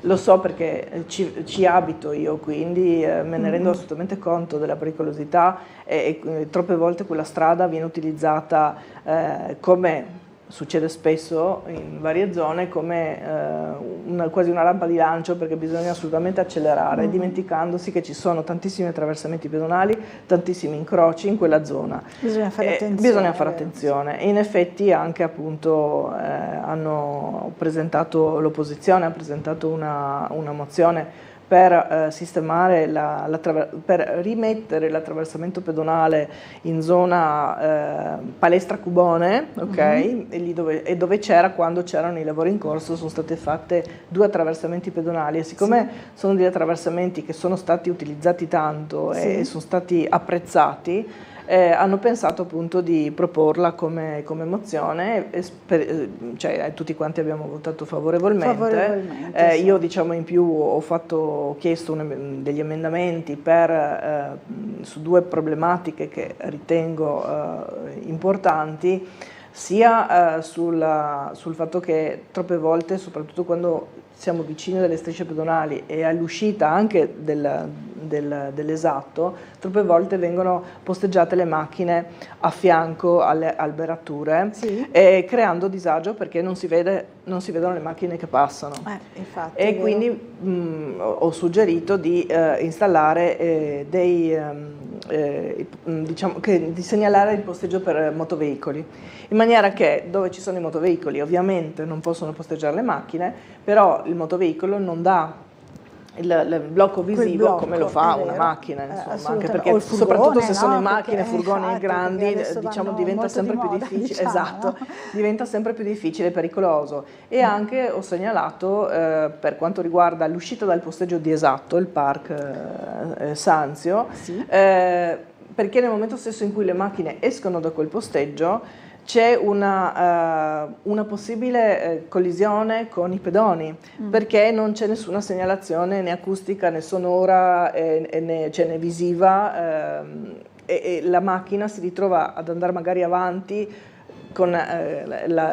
senza riuscire a vedere, ecco, quindi diventa pericoloso, anche se uno va piano. Se per caso c'è un bambino in bicicletta che viene giù, come sappiamo che succede con il monopattino, che sono in preda giustamente, può succedere, quindi diventa pericoloso. Quindi io spero che verranno inserite queste, cioè anzi sono state accettate e spero che venga fatto, perché lo trovo un discorso proprio di sicurezza. E di sicurezza, ed è bello anche che insomma sia nato da una collaborazione sostanzialmente. Io sono sempre dell'idea che le cose dovrebbero essere risolte. Anche perché non possiamo sempre arroccarci sulle vecchie idee, sulle vecchie ideologie, cioè i problemi della gente sono molto più concreti e quindi bisognerebbe lavorare in questo senso, in questo verso, e essere troppo, diciamo, di parte, come sento qualche volta i discorsi, boccio la mozione e la ripropongo a nome mio, cioè, a me queste cose fanno rabbrividire e le trovo di una stupidità. È un bel atteggiamento questo, invece insomma, credo sia anche apprezzato, no, dalle persone, la maggior parte delle persone. Allora c'è una telefonata, la sentiamo, poi ci sono altre segnalazioni anche via mail, non si scappa. Allora, pronto, buongiorno. Sì, ricordo di telefonato perché vi cacciava la linea prima. Sì, infatti era caduta la linea. Sì, dell'auto, no? Allora, abbiamo parlato sicuramente anche con l'amministratore, abbiamo parlato anche con con i carabinieri, con i vigili, però mi faccio sempre una domanda banale: se mi ferma per strada, indifferente chi, e mi controlla anche solamente che la taglia, viene fuori se lo paga il bollo, se sono assicurato, e anche se eventualmente mi controlla la taglia, indifferente chi, mi sa anche benissimo che il proprietario vede ceduto. Dunque è solamente che pura burocrazia, dove che se va a alimentare una situazione, e ripeto, pericolosa, perché se l'auto ciappa fuori, perché probabilmente non trovano gli eredi, auto parcheggiate, va a scacco magnifico, va a domino, va bene, e succede un dramma. E queste sono quelle situazioni, come ha detto lei giustamente, va bene, che poi da una situazione stupida diventano una roba seria. Allora cosa si fa? A Napoli, sa cosa che si è fatto a Napoli? Sarebbe già sparita quell'auto, mentre noi che siamo civili pensiamo ancora che esiste una regola, esiste delle situazioni di tutela verso i cittadini. Questo era quello che volevo dirmi. E dopo concludo, perché così parlando, Gino ha detto le robe giuste, però questo riguarda l'industrializzazione del paese. Va bene? In questi anni, perché ormai la vacca è scampata, abbiamo anche qua tipologie, abbiamo delle situazioni ben precise anche a Trieste, va bene? Non si sta tamponando. In Germania, quando arriva una multinazionale, gli fa il contratto e ne porta via il marchio dal paese, gli va via, punto. Via questo, e altra roba che dopo vogliamo anche parlare, dopo tempo, ancora un secondo. Questo riguarda, che parlava prima Giacomelli, perché anche qua del capire, che sta arrivando in maniera pesante anche l'intelligenza artificiale, e anche qua che faccio un esempio, le porti, sa che noi siamo una città del porto, le porti in giro per il mondo che le gru gira da sole perché è l'intelligenza artificiale che scarica le navi. Questo vuol dire che in tempo molto breve la parte occupazionale del paese e del mondo sarà messa sotto pressione. Se non arriviamo più in questo, vuol dire che andiamo avanti alla giornata a fare politica e non verso un futuro di tutte le altre che sarà magari domani un dramma. Arrivederci, grazie. Grazie, Franco, grazie, buona giornata. Allora, ha ragione assolutamente, anche perché appunto noi ci fermiamo a parlare di cose che ormai sono vecchie di anni, invece abbiamo davanti le prospettive molto diverse, e poi credo che, adesso non ricordo chi sia, ma mi sembra che l'organismo, perché a noi piace l'Italia sempre fare questi organismi, questi enti, noi ce ne abbiamo tanti. Tante sovrastrutture. Ma sì, perché probabilmente chi non è più, non entra più nelle varie sedie, deve crearsene delle altre, allora noi creiamo gli enti. Mi sembra che esatto, il poltronificio, mi sembra che l'ente che si occupa dell'intelligenza artificiale, quindi diciamo di capire come eccetera, a presiedere questo ente, se non ricordo male è tipo Amato, o se non è lui è uno della stessa età. Adesso io dico va bene, cioè non è una questione, ma vogliamo capire che forse un ingegnere giovane che ha una conoscenza della materia, non che una persona di una certa età non abbia la competenza e forse anche una certa sensibilità che può aiutare, però l'indirizzo, il modo di ragionare su una cosa del genere, sulle implicazioni che può avere nella vita di ogni giorno, mi fa strano, lascia perplessi. No, quindi insomma sì, ci sono come ho detto prima, ci sono talmente tante cose che qualche volta dico mamma. Allora, chissà se nel piano asfaltature, ci chiede il signor Paolo, rientrano anche strada di Guardiella, strada per Longera e via del Timo, strada dimenticata dagli uomini e dalla circoscrizione. Via del Timo. Via del Timo, noi siamo in continuazione che facciamo comunque le segnalazioni.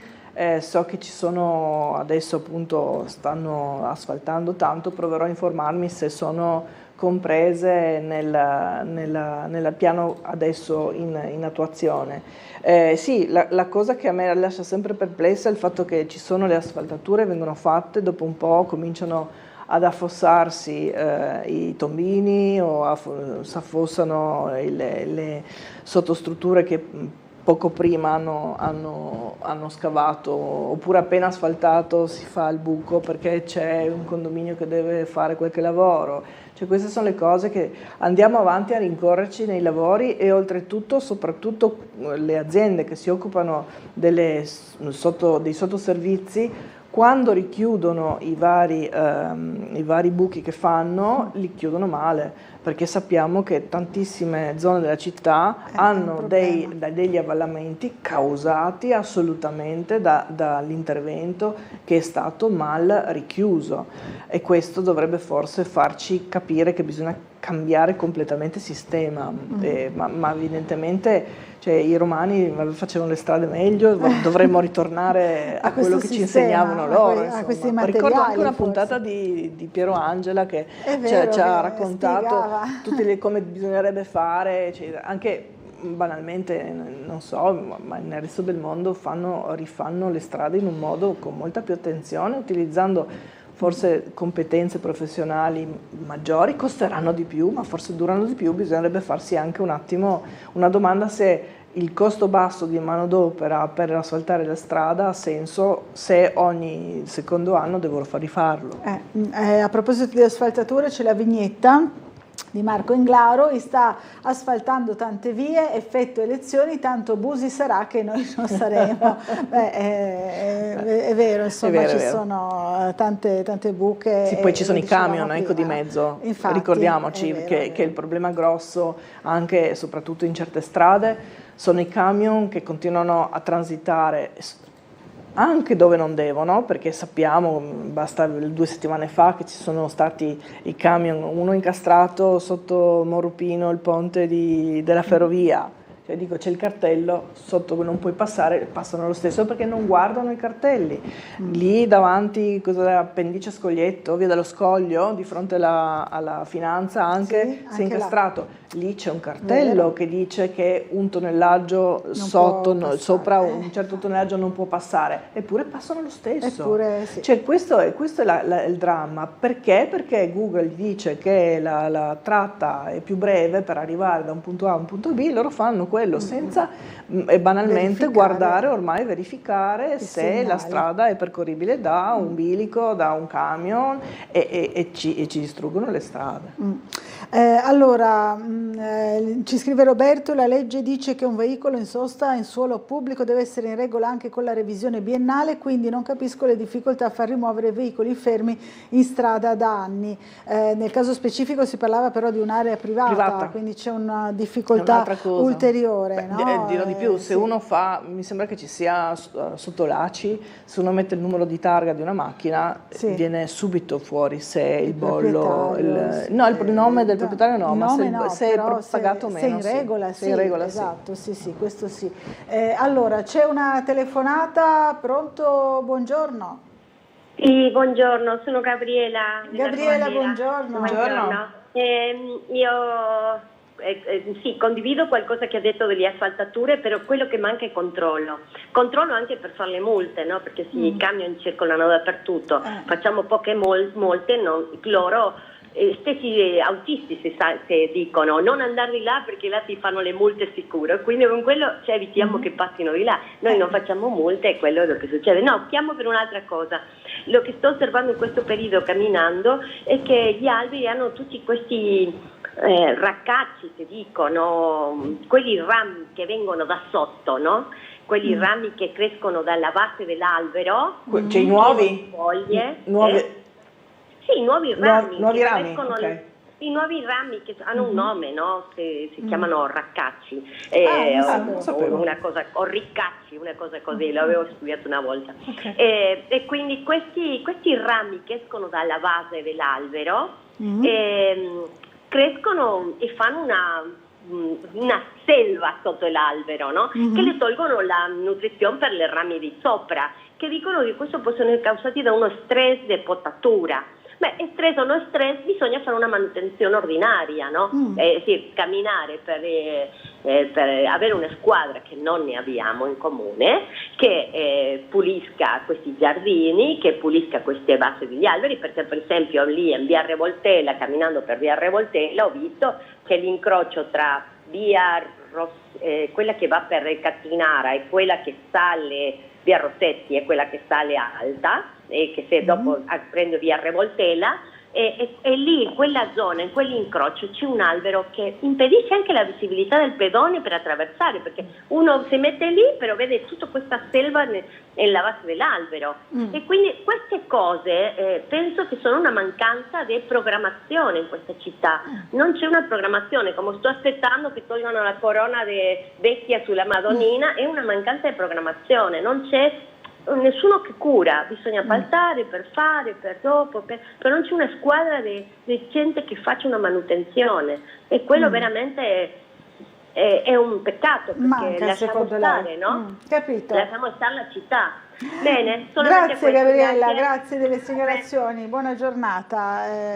Dice Gabriella, diciamo che so che l'ufficio del Verde sono abbastanza attenti, da quello che so cercano di tagliare nel momento giusto la pianta, qualche volta non è il momento giusto quando noi pensiamo che lo sia, quindi effettivamente, perché mi ricordo anche tempo fa avevo chiesto, insomma qualche anno fa avevo chiesto, mi è stato risposto in questo momento non si fanno le potature perché sennò creiamo uno stress alla pianta e quindi la pianta poi, soprattutto magari quelle appena piantate, hanno bisogno di rinforzarsi e quindi non si possono potare in certi momenti, cioè come ci dicevano i nostri nonni, quando si ha un giardino, si ha un orto, ogni cosa è al momento giusto, cioè il famoso calendario di Frate Indovino ti dava la tempistica di quando tagliare una pianta piuttosto che un'altra, di quando era il caso di metterla a dimora, di quando concimarla, cioè quindi ci sono delle tempistiche che aiutano le nostre piante a crescere nel miglior modo. Insomma, io so che ci mettono tutto l'impegno possibile gli uffici. Certo, probabilmente ci vorrebbe anche so che anche ci sono una parte del servizio è appaltato e quindi viene fatto comunque, una parte di alberi vengono gestiti dall'altre, cioè non direttamente dal comune. E poi sì, il controllo ci sta sempre, bisognerebbe forse ogni tanto tirare le orecchie a chi di dovere, insomma. Allora, dobbiamo fermarci per l'ultima pausa pubblicitaria della mattinata e poi saremo ancora in compagnia di Barbara Odorico fino con la novità, insomma, di questa settimana alle 10:15. A fra poco.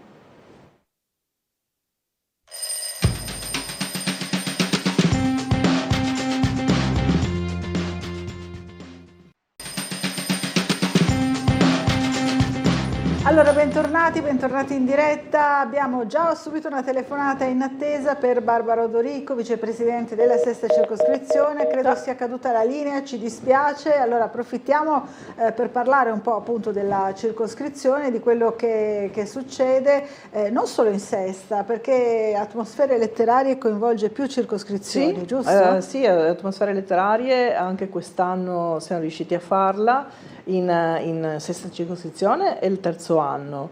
E diciamo che facciamo 2 appuntamenti al mese, abbiamo cominciato già a maggio, adesso il 22 di maggio è il terzo appuntamento e andiamo avanti fino a settembre. Trovate il calendario sul sito della circoscrizione, comunque sono a lunedì alternati, ecco, quindi insomma il 22 di giugno c'è la prossima e la settimana, mi sembra che sia il 7 o l'8 o il 6 forse, che quando capita di lunedì alle 6:30 ci trovate e vi ospitiamo nel nostro salotto, dove di solito insomma io converso con i nostri autori, si chiacchiera, si legge qualche pezzo di brano, sono autori triestini, si parla un po' di tutto. L'ultimo appuntamento sarà a settembre invece con il CAT, che ci dà la possibilità di fare questo evento, dove di solito fanno invece una lezione tematica di interesse comunque diciamo sulla fauna triestina, e quindi diventa una cosa, quasi una lezione, ma molto sì, carina. L'anno scorso l'ultima è stata fatta sui pipistrelli, la loro vita, insomma, quindi era una cosa anche divulgativa, diciamo. Assolutamente. Invece l'altra diciamo di quest'anno è che si svolge sempre all'ex lavatoio, è coordinata dal collega Paolo Silvari, ed è anche lì un contesto molto interessante, anche perché lì è proprio un contenitore creato per questo, mentre diciamo a San Giovanni noi utilizziamo la sala del consiglio della circoscrizione, così un po' per anche, io l'ho visto sempre come un modo per avvicinare il cittadino alla circoscrizione. Io sempre dico a tutti: venite ad ascoltare, venite, perché è importante anche conoscere di persona chi vi rappresenta, da una parte o dall'altra, non è che dovete conoscere me, è importante conoscere tutti. Tutti, no? Sì. Perché poi magari è un modo, la prossima volta che ci sono le elezioni, di scegliere le persone con più attenzione, perché magari le hai già viste, le hai già sentite, non hai soltanto letto l'articolo sul giornale oppure il post su Facebook che insomma lascia il tempo che trova. È vero, e quindi magari si va anche a votare, sì, no? sì, esatto, prima o poi no? si va magari con più cognizione, con più conoscenza della persona. Secondo me, ripeto, questo non è un discorso certo mio, ma è un discorso che vale per tutti, per chi si impegna insomma in politica e nell'amministrazione. Allora, buongiorno, scrive Silvana: segnalo che dopo innumerevoli segnalazioni su via Scomparini che la signora Odorico conosce, ringrazio pubblicamente per il suo eccelso lavoro. Allora, martedì ennesimo incidente all'angolo con via Cumano, signore caduto sulle strisce pedonali pericolosissime, necessario schivare le automobili in salita guardandosi bene alle spalle per non essere investiti. Per raggiungere i bottini della spazzatura non si riesce ad attraversare, forse servirebbe un fatto gravissimo per pensare che è una richiesta di sicurezza che nessuno vuole ascoltare. Naturalmente una provocazione, insomma, nessuno si augura un fatto gravissimo. No, ma assolutamente no, diciamo che è una di quelle strade, insieme anche appunto via Alessanzio, via Scomparini, aggiungo anche via Damiano Chiesa, dove la circolazione è eccessiva per la strada, il tipo di strada, perché comunque sono strade residenziali, vengono utilizzate come strade di collegamento, perché in realtà tutte queste tre strade hanno un filo conduttore, vengono utilizzate come scorciatoie, come scorciatoie per arrivare prima, che poi prima 2 minuti, 5 minuti, e vengono appunto troppo spesso percorse ad alta velocità. Non rendendosi conto che lì ci sono casette, lì ci sono bambini, ci sono mancanza di marciapiedi in certe zone, perché sia per quanto riguarda via Damiano Chiesa che via Scomparini i marciapiedi ci sono e non ci sono, no? Ci sono delle zone dove non sono assolutamente presenti, quindi la gente si ritrova a dover magari stare in mezzo alla strada perché la macchina comunque è posteggiata a ridosso del muro. Quindi insomma è una situazione abbastanza difficile. Io per via Scomparini ne ho già parlato, ho proposto più volte, spero che venga fatta con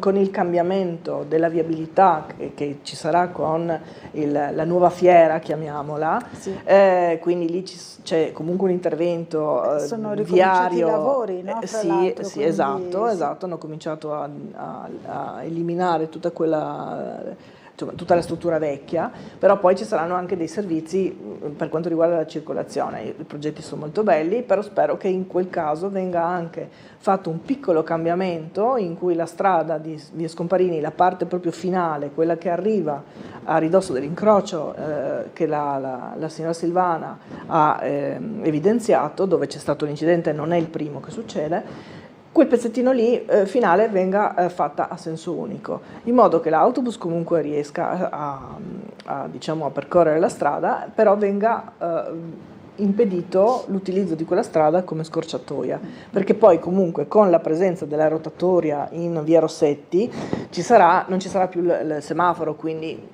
c'è un cambio anche di traffico, ci sarà un modo diverso di utilizzare quella strada e ripeto, questo soprattutto al di là della macchina, cioè siamo in macchina, non è che ne pesa, siamo in macchina, stiamo andando avanti, se ci mettiamo 2 minuti in più non cambia niente, mentre chi va va a piedi è un pochino più importante, perché non ha una corazza che lo protegge, e pensare alla sicurezza anche dei pedoni è secondo me importante, anche perché a me piacerebbe ritornare ad avere persone che passeggiano per la nostra città, anche perché così c'è una quasi automatico controllo del territorio, mi viene da dire, perché nel momento stesso in cui le persone si riappropriano dei marciapiedi e cominciano, se i marciapiedi sono percorribili, sono piacevoli da utilizzare, la gente cammina. Invece se sono occupati dalle macchine, le macchine sono posteggiate male, perché anziché guardare la riga sotto vengono, chissà perché hanno tutti quanti paura di mettere la macchina giusta, devono andare vicino al muro, come se la parte dietro della macchina venisse presa da qualcuno, non so, questa è una cosa curiosissima che mi succede ogni tanto, di vedere macchine anche piccolissime, tutte quante schiacciate, ma c'è il posseggio lungo, vabbè, comunque questa è una mia riflessione. Una riflessione, insomma, sul che poi, e poi lì il marciapiede si restringe e la gente non riesce a passeggiare, non riesce a camminare con una carrozzina, con una carrozzella, cioè diventa una cosa molto difficile. Complicata, è vero. Allora, una telefonata, buongiorno, chi è in linea con noi? Pronto, buongiorno, volevo fare una segnalazione. Prego. Sì, via Felluga, marciapiede che parte da via Marchesetti verso il campo di San Luigi, numeri dispari 1, 3, 5. In alcuni posti il passamano è completamente coperto da fogliame e in qualche punto anche degli alberi coprono completamente il marciapiede. Per noi anziani quel passamano è molto utile, di conseguenza bisognerebbe fare qualcosa per tagliare gli alberi. Esatto, e rendere libero quel marciapiede. In diversi punti poi è quasi impraticabile. Vi ringrazio. Grazie. Che cercherete di intervenire. Grazie. Non è la prima volta che il signore fa queste segnalazioni. No, è vero, anche perché non solo via Felluga, ma poi anche via Marchesetti. Lui ha detto da via Felluga a via Marchesetti, giusto? Da via Marchesetti, verso il campo del San Luigi. Verso il campo di San Luigi. Esatto. Non solo lì, anche la stessa via Marchesetti, appunto quando in questa stagione cresce la vegetazione, poi si rischia di non avere più la possibilità di camminare in varie zone, diciamo, in vari marciapiedi che sono occupati in realtà dalla vegetazione, quindi manderò una segnalazione assolutamente. Ci sta.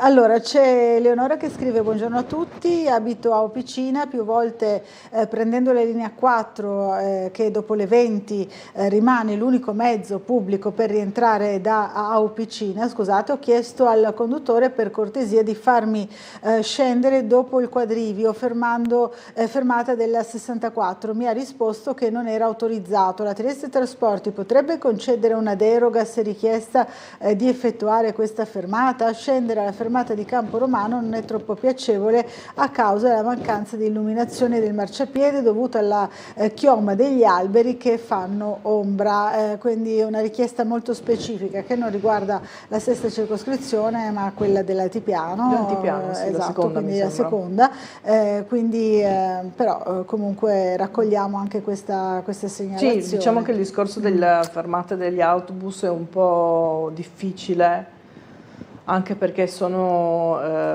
contratti regionali, quindi insomma non so questo quanto si possa fare. Purtroppo poi se abbiamo, mi fa strano nel senso che se un autista vede una signora fermatela, però probabilmente anche loro sono obbligati a non poter fare queste cose, ecco. Sono quelle cose che fanno parte un po' della cosa, ma dai, insomma, per così poco. Però magari non tutti si comportano allo stesso modo, no? Magari qualcuno se lo fa però, e incorre in qualche sanzione, magari, ecco, certo. questo bisognerebbe capire. Va capito. Allora, buongiorno, a proposito di buche. Scrive Cinzia, vi consiglio una passeggiata a piedi o ahimè in auto in Vicolo Scaglioni. Grazie. Ci sono buche in Vicolo degli Scaglioni? Non so, è da un po' che non ci passo, quindi effettivamente può anche, cioè, sarà sicuramente se ha fatto la segnalazione, quindi infatti, prenderò anche questa come strada, oltre via del Timo, strada di Guardiella. Allora, ci manda, credo, la signora Gabriella la foto di quello di cui stava parlando prima, di questi rami degli alberi che crescono dalle radici praticamente, no? Direttamente dalla base. Non so se possiamo far vedere. Magari la segnalazione di Vicolo Scaglioni giramela. Va bene, perfetto, che così riusciamo insomma a capire. E comunque, se possiamo far vedere barbara.odorico@comunepr.it, se avete segnalazioni potete inviarle.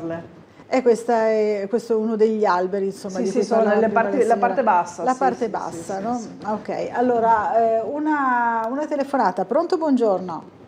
Buongiorno, sono Alida. Mi scusi Alida, tanto, non sono riuscita ad ascoltare tutta la trasmissione, non so se ne avete già parlato o meno. Comunque io ho un più di problema. Allora mi riallaccio a quanto diceva per le strade di scorrimento, perché stessa cosa succede qui. Io sono in zona Chiadino San Luigi, per via dei Porta e via Carpaccio d'Avedano, via del Mestri. Succede di tutto con queste macchine che corrono come pazzi, perché evidentemente non si può alzarsi 10 minuti prima e pertanto corrono, e oltretutto bisogna camminare in mezzo alla strada, perché i marciapiedi, ormai date le dimensioni in larghezza delle automobili, invadono anche giustamente i marciapiedi, pertanto uno deve camminare in mezzo, ancora questi ti suonano dietro. Io sarei dell'idea che anche via dei Porta andrebbe per esempio fatta in senso unico, come ad esempio è stato fatto per via Frapace da Dedano, con tutto che c'è tanti che ormai la disattendono il senso unico, ci si trova con la macchina in senso contrario senza aspettarselo, e questa è una cosa. Seconda cosa, sempre in zona qui, Villa Engelmann, anche questa penso che rientri nella sua circoscrizione. Villa Engelmann è stata messa un pochino a posto, diciamo, però continua ad essere tanto sporca, nel senso che i gabbiani e le cornacchie vuotano i cestini perché non hanno il coperchio. Se lei entra, cioè io ho tante foto perché la passo quasi giornalmente attraverso per scendere in città, è pieno di sacchetti di deiezioni dei cani per terra. Io non so che ora passano a fare le pulizie, ma reputo dopo le 9:30, 10 di mattina, ed è veramente in condizioni, guardi, consiglio di fare un giretto se ha occasione un giorno, perché è una cosa vergognosa, anche perché la gente con i cani non li porta tanto nell'area a sgambamento, sono dappertutto, che corrono per i prati. Io sinceramente, se fossi nonna di un bambino, non lo porterei su quei prati a camminare, perché sono lì, dopo speriamo che raccolgano il rischio. La cosa incredibile è che quando si crea una zona apposta, no? Perché appunto lì è stata fatta apposta la zona, poi le persone si credono in diritto di poter prendere qualsiasi cosa e non rispettare le regole, e questa è una cosa che a me fa andare fuori di testa, perché è proprio fastidioso. Cioè, se ti faccio un favore, nel senso che ho avuto anch'io cani per tanti anni, quindi so cosa vuol dire, so che ho avuto cani piccoli e cani molto grandi, quindi so cosa vuol dire tirare su le deiezioni. Però voglio dire anche il rispetto nei confronti delle altre persone, perché non è che a tutti quanti piacciono i cani, e tanti hanno paura dei cani, anche perché qualche volta i cani possono anche non essere educati in maniera giusta, e quindi tu non sai in che maniera questo si rapporta con te. Quindi avere rispetto, cioè io trovo una mancanza di rispetto da queste cose alla strada che c'è ormai nella nostra società, in qualsiasi cosa, dove siamo soltanto capaci di inveire contro gli altri, soltanto capaci di pretendere, perché tutti quanti vogliono pretendere senza rendersi conto di quello che noi facciamo e quello che non facciamo nei confronti degli altri, ed è veramente triste, ed è una società che veramente non mi piace la strada che sta prendendo, ma proverò a vedere più che altro se è possibile fare la copertura di questi bottini, ecco, perché chiaramente non è che possiamo prendere le cornacchie e i gabbiani però almeno questo come è possibile. è successo a Pordenone. Sì, no? però l'hanno salvata. L'hanno salvata, sì, è stata salvata la cornacchia. Per quello siamo aggressiva. capaci di far di tutto, però sì. questa è una mia riflessione. Cioè, infatti, per altre cose. Per altre cose non siamo così solerti, è vero. Anch'io una volta frequentavo di più forse Villa Engelmann quando il bambino era piccolo, adesso è un po' che non ci vado, magari faremo anche noi un giretto per così capire com'è la sì. situazione attuale, anche Va perché bene. appunto è stata fatta questa bella area sgambamento che è a disposizione di chi ha gli amici a quattro zampe, sempre nell'ottica della convivenza di tutti. No? Questo è, no? Cioè, se io do un qualcosa perché sia fatta per la cittadinanza, appunto, poi mi sembra che c'era il problema nella zona Cani, c'erano gli abitanti vicino ai condomini che brontolavano, cioè c'è sempre qualcuno che deve non accettare il cambiamento, cioè, le cose che vanno bene per tutti non esistono, però se uno comincia un attimo a fare le cose cercando di capire che c'è l'altro vicino, può essere che se si comincia a venirsi incontro le cose migliorano. Allora, c'è un'altra telefonata, subito, pronto, buongiorno, chi è in linea con noi? Buongiorno, sono Patrizia, saluto lei e la sua ospite. Buongiorno Patrizia. Buongiorno, volevo solo dire una cosa, era diverso tempo che non andavo a Officina e questa settimana sono stata e ho visto dove c'è il semaforo, praticamente prima dell'entrata di Officina, che c'è praticamente il boschetto, là il parco, non mi ricordo appunto come si chiama, completamente coperto dalle frasche, da Napoleonica, mi scusi, di fronte della Napoleonica. Via Bonomea, quindi. Okay. Proprio prima di entrare a Officina il semaforo è completamente coperto dalle frasche dell'albero. Noi sappiamo, abitando a Trieste, che lì c'è un semaforo e abbiamo rallentato, ma magari qualcuno che non lo sa. Dove c'è il lavoro in corso? Dove sono i lavori in corso? No, ci sono proprio le fronde dei rami sul semaforo e sarebbe da portare un po' i rami. Cioè, guardi, veramente all'altezza proprio dell'imbocco della Napoleonica? Dove... Sì, di fronte all'imbocco della Napoleonica. Andando verso Officina? Quando lei arriva a Officina da Trieste, no? Sì, ma andando verso Officina? Andando verso Officina, ma vede, guardi, perché non vede proprio il semaforo. Andando verso Officina, prima, dopo l'hotel Obelisco, ex hotel Obelisco, quasi prima di entrare, diciamo, a Officina, di fronte alla Napoleonica, e praticamente è completamente coperto aveva tutte le frasche degli alberi sul semaforo rosso, era veramente quasi non visibile. Ecco, siccome ho sentito che lei si occupa di vari interventi, anche se non è della sua circoscrizione, magari segnaliamo perché può essere pericoloso. Guardi, veramente, noi conosciamo la strada, le ripeto, quindi sappiamo che lì c'è un semaforo, ma se magari altre persone pensano magari che l'hanno tolto o non conoscono, vedrà se passa completamente i rami sul semaforo. È un problema che non abbiamo solo noi. L'altra settimana sono andata a Monfalcone, ho fatto la strada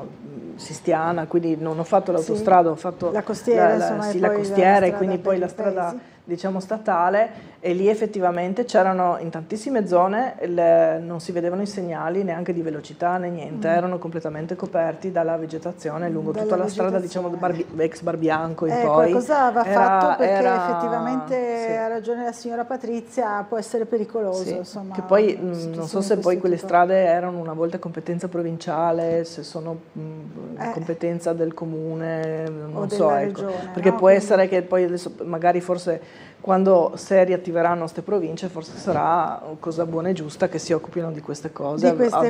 Perché forse c'è stato un po' di abbandono da questo perché magari punto di vista. non c'è la programmazione.